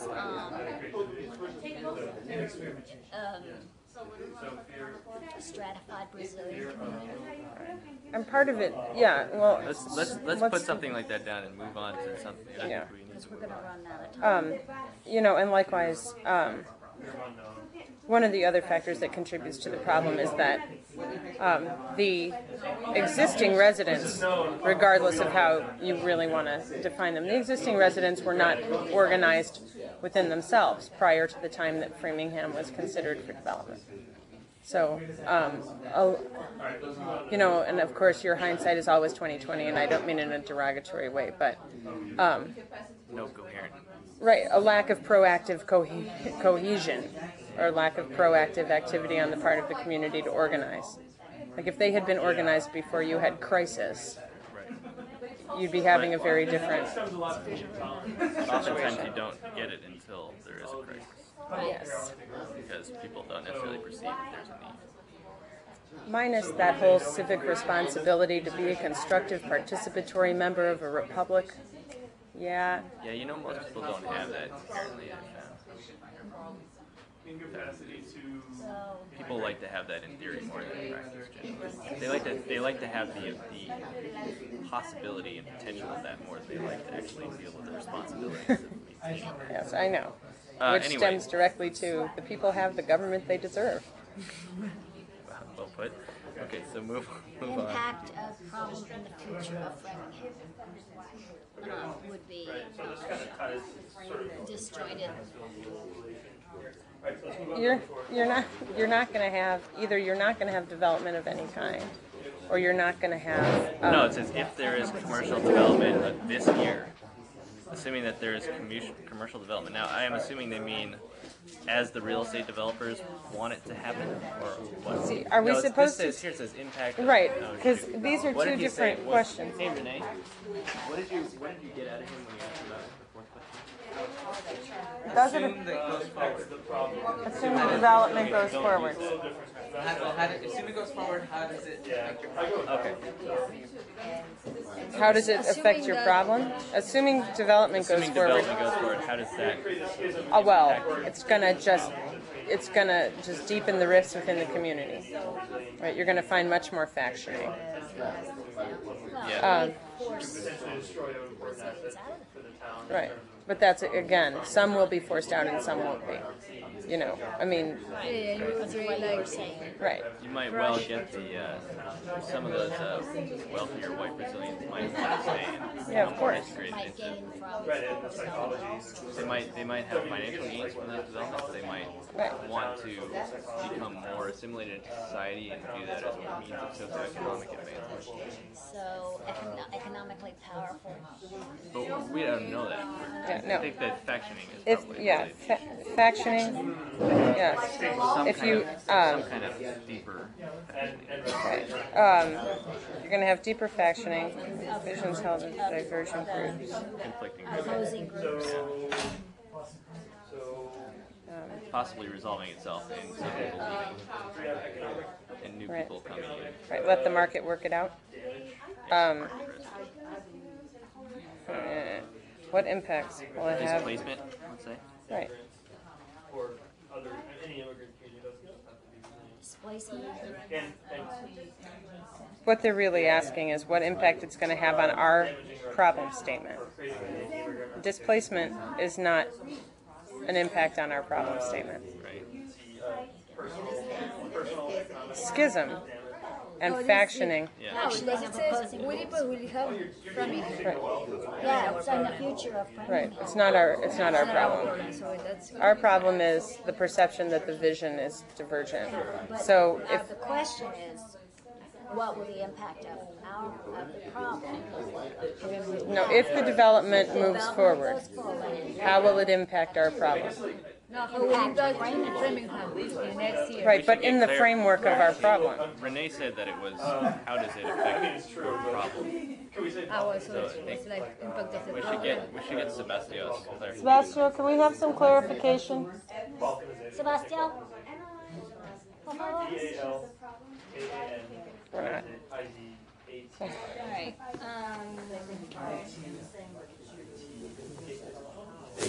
so now we have to analyze, if we can think ahead just for a minute. We have to analyze whether this is consistent and complete with what we have. So they use it for different Sorry, what was that? The last question. The last question. We get number 4. Okay. I don't know that it's wholly complete, but I think that's because of limitation of time. Question Can we have is some on clear? number 4. Yes. Is if this commercial development goes forward, are we supposed to state the impacts it will have on Framingham or the impacts it will have on our problem statement? What's the third? Is the impact of the problem in Framingham and the commercial development is a hypothesis. We will assume that the commercial development will happen. Okay? If the commercial development happens, which will be the consequences of the problem you have identified? Consequences of the problem? Of the problem. Oh, okay. If the commercial development goes forward, Yes. and miraculously in between now and then our problem is not solved, how will the problem be exacerbated or alleviated by the development going forward What impacts will it have on our problem? on our problem? Now, what impacts will the problem Will have on Framingham? on Framingham. Okay. Yeah, given assumption A, development, what consequences will problem have on Framingham? Right, the unresolved problem have on Framingham. Okay. But the point is that If what happens is what both groups are thinking, development, there is a positive impact, then although they didn't dialogue. some sort of logical statement like that. Yes, it's clear. If there's development. If there's development, our unresolved problem of the perception of divergent views still intensifies and continues to fragment and probably deepens. Right. Factioning of opposing groups. Right, which makes it Displacement. which makes it much harder to have any kind of facilitated dialogue, because the deeper the factions, the harder it's going to be to get them to the table. More difficult, if not impossible, to resolve the problem. Right. But it also depends in which is finally the development, because if it is what everybody was thinking, although it was different, it would be a positive. Well, they're saying commercial development, and he said that they're tearing down the old buildings, and they're looking at the redevelopment of Brazilians and not seeing a place for themselves. I mean, So, ultimately, a devil's advocate argument could be that the resolution here would be that commercial development happens. Everybody who doesn't like commercial development leaves. Problem solved, right? All the diverse stakeholders that were conflicting with you, gone. So from the commercial developer's point of view, perhaps that is a resolution because it just kicks out all the people. The community changes, gentrifies, people move in, are happy with the development. Imagine that the community is so big that that won't happen. Like, they will try to fight for the, against the development. It's not like there are three persons. Right. No, it's very. But Because they won't be able to this move is from Framingham to somewhere else just because they are changing. And even within development groups, there are going to be much broader differences of opinion than we're allowing for. And those are going to faction off and schism as well. I mean, So even... our statement of faction. Right. So... Okay, so what's the robustness of our frame? Is it logically consistent? Is it Doesn't that get to, I agree with that. I mean, we can make it a more explicit We can make point, more but that's part of explicit part. because it's general. Yeah. Social course, that what is that? Right. Well, I think it's basically logically consistent. And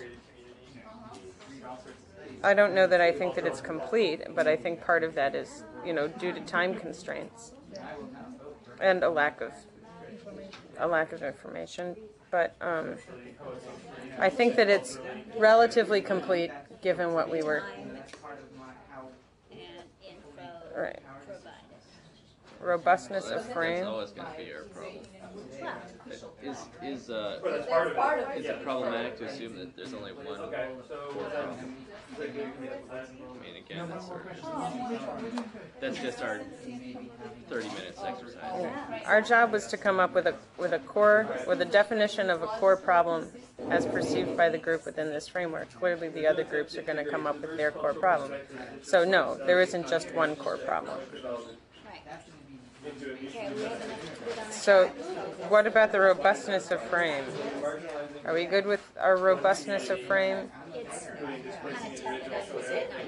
Yeah, I'm not sure I'd say it's that robust. I'm excited to see how it gets torn apart next.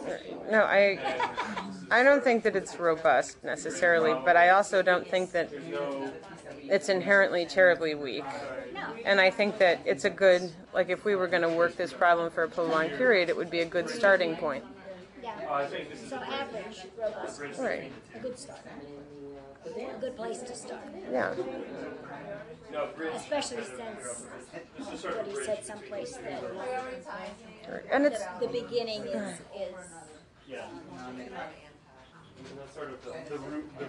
and another strength of it is going to be the fact that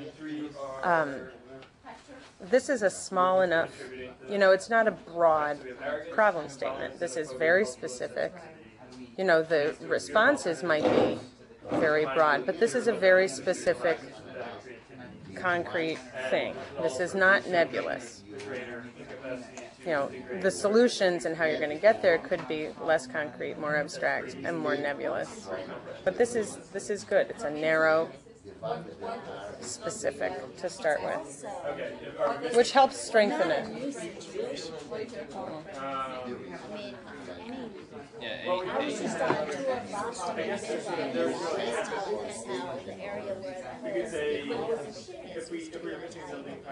Right, bulldozed. Bulldozed it under. So there's going to be that tension anywhere we have land that's increased in value with local. And again, it's a disparity in power. And part of that, Power is money. not always. But the more we concede in negotiating processes and culturally that power is money, the less people will engage. And this is going to be part of the problem, is going to be, people who perceive themselves as disempowered and then likewise don't organize themselves as small groups and form coalitions. That it's not always a situation of money, but that's always sort of the framework. It's the initial, it's what you see as Right. battle. Right. How am I going to slam my head against Standard Oil? Right. But I mean, this hits home with me because of where I live right now. Something very, very, Well, very small. I mean, I think this is specific, but still fairly vague because I think that this gives us a starting point. If we were really working on this, the next question would be, what's the vision? What's the vision? What are the stakeholders, and how do they conflict? And how do they not conflict? Right. And that's where you get to your dialogue. But if they ask, we should tell the group. It's our certainly my underlying assumption that human beings can sit down at a table and talk to one another. They don't have to like one another. They don't all have to like the outcome. And you're never going to get two people trying to negotiate a problem, both of whom come away thinking, wow, that was just fabulous. I got everything I wanted. Well, one of the and also likewise that it doesn't have to be a zero-sum game. One of the problems with the robustness of this argument, I think that could come up is the power dynamics. People saying that the problem isn't really that there's a different vision. One of the people isn't interested in hearing the other one. But see, I think that that's the thing. If people had a vision of themselves, regardless of money, if people as a group have a vision of themselves as a cohesive, organized group whose voice is valid, then you're not in the same position. Part of it is the vision of a bunch of groups who don't think they have any opportunity, any power, any chance. Right, in the vision of the other group that thinks that it is the most important group that needs to be. Right, manifest destiny. All right, I'm going to take the microphone back.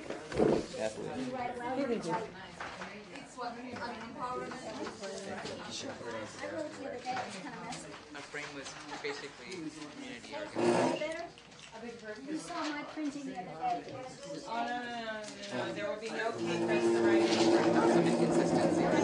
We define community. Is it Brazilian? Yeah.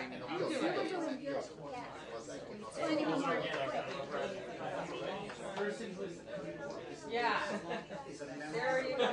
Okay, it's your turn. To run into it. Look how much right.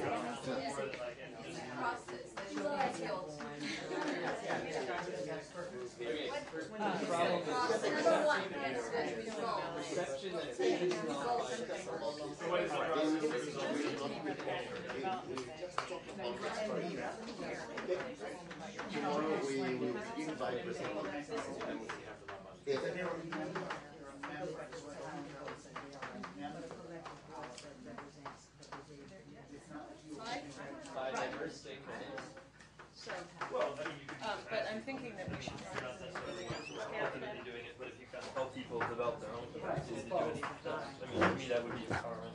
Okay. Not making them dependent.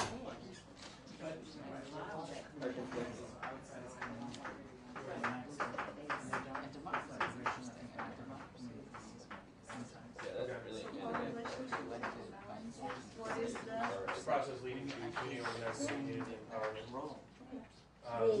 Which I guess those are tied together. I think we're consistent. Right? I mean, these all seem like pretty consistent sort of outcomes of the first three. It's not too abstract. No, I think it's a good mix of abstract and concrete. It's literally the right level vague, but it's precise. Leading to community organizing and We did a lot in that. yeah. Good. Great. Thank you, Chris. Thank you guys. Yeah. Okay. We did a lot in a half an hour. This is what we call fast thinking.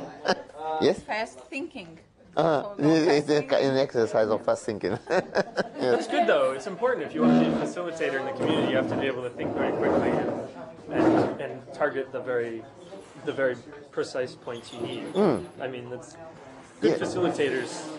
At least when I see them, it's like they instantly pick up on the important points and then try to structure them together. Yes, you need to capture very fast the way people are organizing their ideas, no, for picking what are most meaningful. But they are working yet. I cannot explain.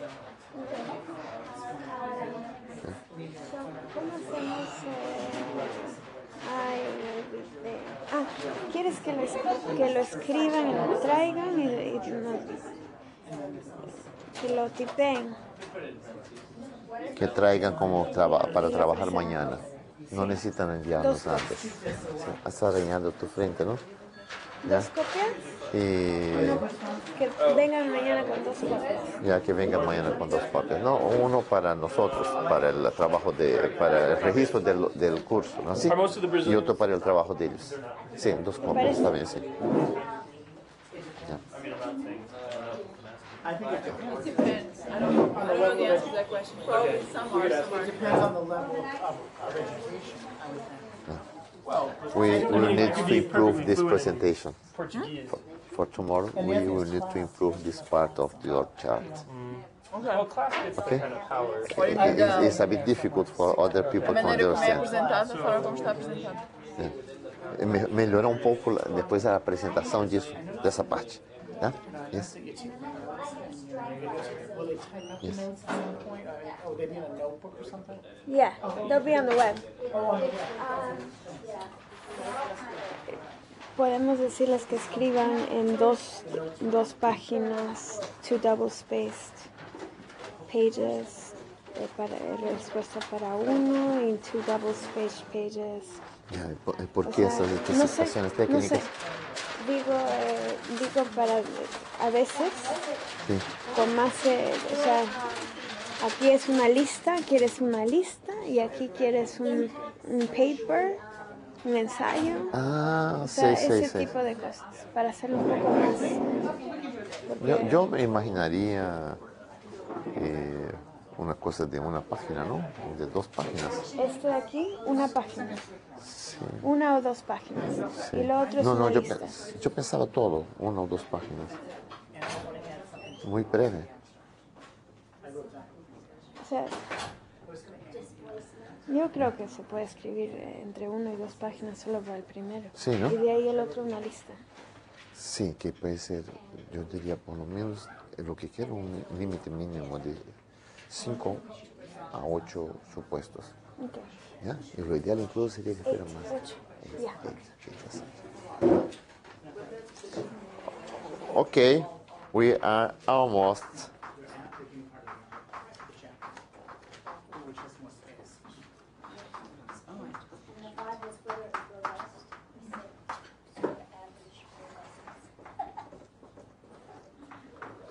But a good place to start.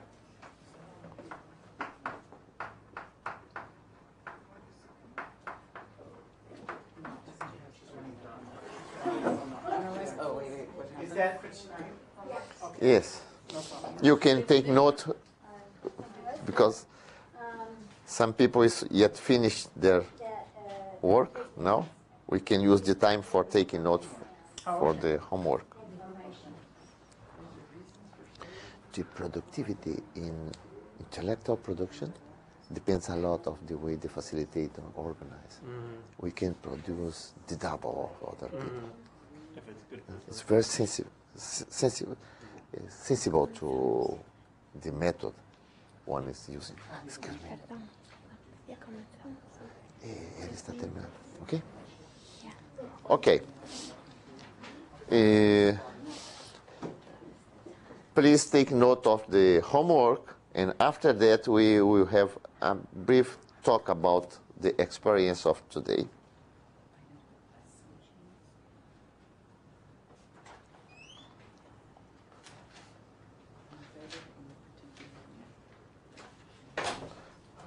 When one states that something is a problem, we have values behind this.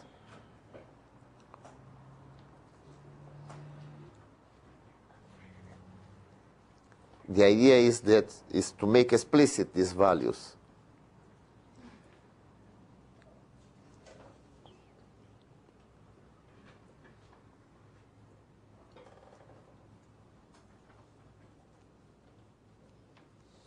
Okay. And the second is to identify 8 assumptions. To identify 1, 2, or 3 is easy. The good question is when we go beyond 4th, 5th, 6th, okay, 7, 8. If you want, you can identify a dozen of assumptions. There is no limit, but not less than 8. Okay? just us individually, not us as a group? Yes. The values and the assumptions is individually. Tomorrow you will have the opportunity for sharing with the group. But it's the analyze your reasons for stating the problem in the way your group ended up stating it. You know, Yes, but if I am part of the group, I share the problem statement, no? It's the shared problem statement, but you're analyzing the reasons. But the reasons are my reasons. And the assumptions are my assumptions. Because it's very difficult to go into the mind of the other person for identify his assumptions. Okay? It's very good exercise because tomorrow we will begin talking about this. Indeed, the first activity of tomorrow will be the presentation of your work. So you have an additional homework to put this in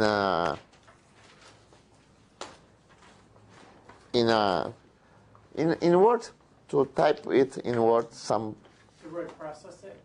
To type it, you mean? Just to type it, because in some cases it's a bit difficult to understand how it's organized, how the ideas are organized in the sheet of paper. In this case, it's very clear, and this case is also clear too. Okay, but is the homework for question 1 to just type that up into a coherent 1 or 2 page narrative, or is it to analyze the underlying assumptions? Exactly. The second one, to analyze the underlying assumptions that are embedded in this. Okay? Yes. Okay? Okay. Now, we have 5 minutes for receive feedbacks from you about the exercise. The idea is which were the main difficulties you have faced in this exercise, mostly for the step 1 and the step 3. And the questions. Yeah. What are the questions? No, this is... They're down at the bottom. Where are the questions? There, at the bottom, under your hand. Down in the center. This one? Yeah. 1 and 3. Okay. Which were the main difficulties you have as a group or as a person? Okay?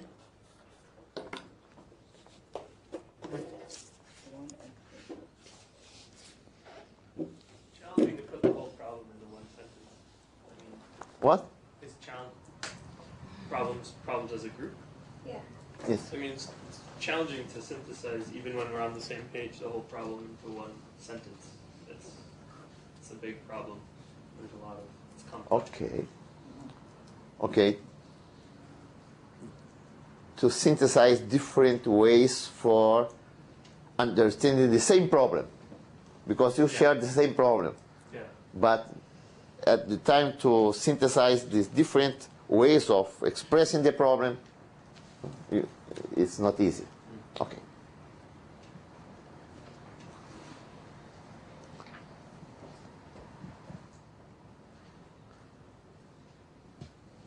The other groups, Also, you don't have much time to answer all these questions. yes. You could do it more, could do more deeper understanding if you had more time. So it's like, it's what you can do within half an hour. Okay. So it doesn't get you to the deeper issues, I think. It's not possible to go into very deep within. Okay. It's just an overview of. You had to construct the common idea combining the elements that you had in your mind that moment, not without much time to analyze them deeper. Okay. I was thinking that related to Claudia's comment was if we had less questions, if we were only going to have 30 minutes, if we had 3 questions to focus on, we would have been able to go more in depth. Okay. What we're looking for is not feedback regarding the exercise, but think about the thinking, the process that you went through in your, as you were thinking through the steps 1 and 3. Like the cognitive processes you went through. What was difficult about that? Okay. Yeah. Thank you. I was struggling to find a way for the problem to answer my questions.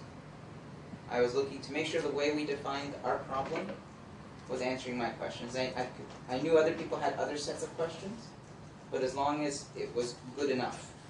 What kind of questions do you you know, we have slightly different, maybe in our situation we were looking at different ways of participating in society.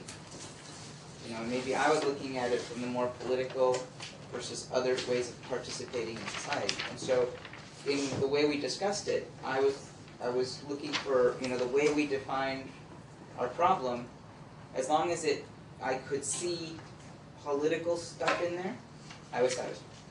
So that was what I was trying to do. Like, can I fit my issue into that?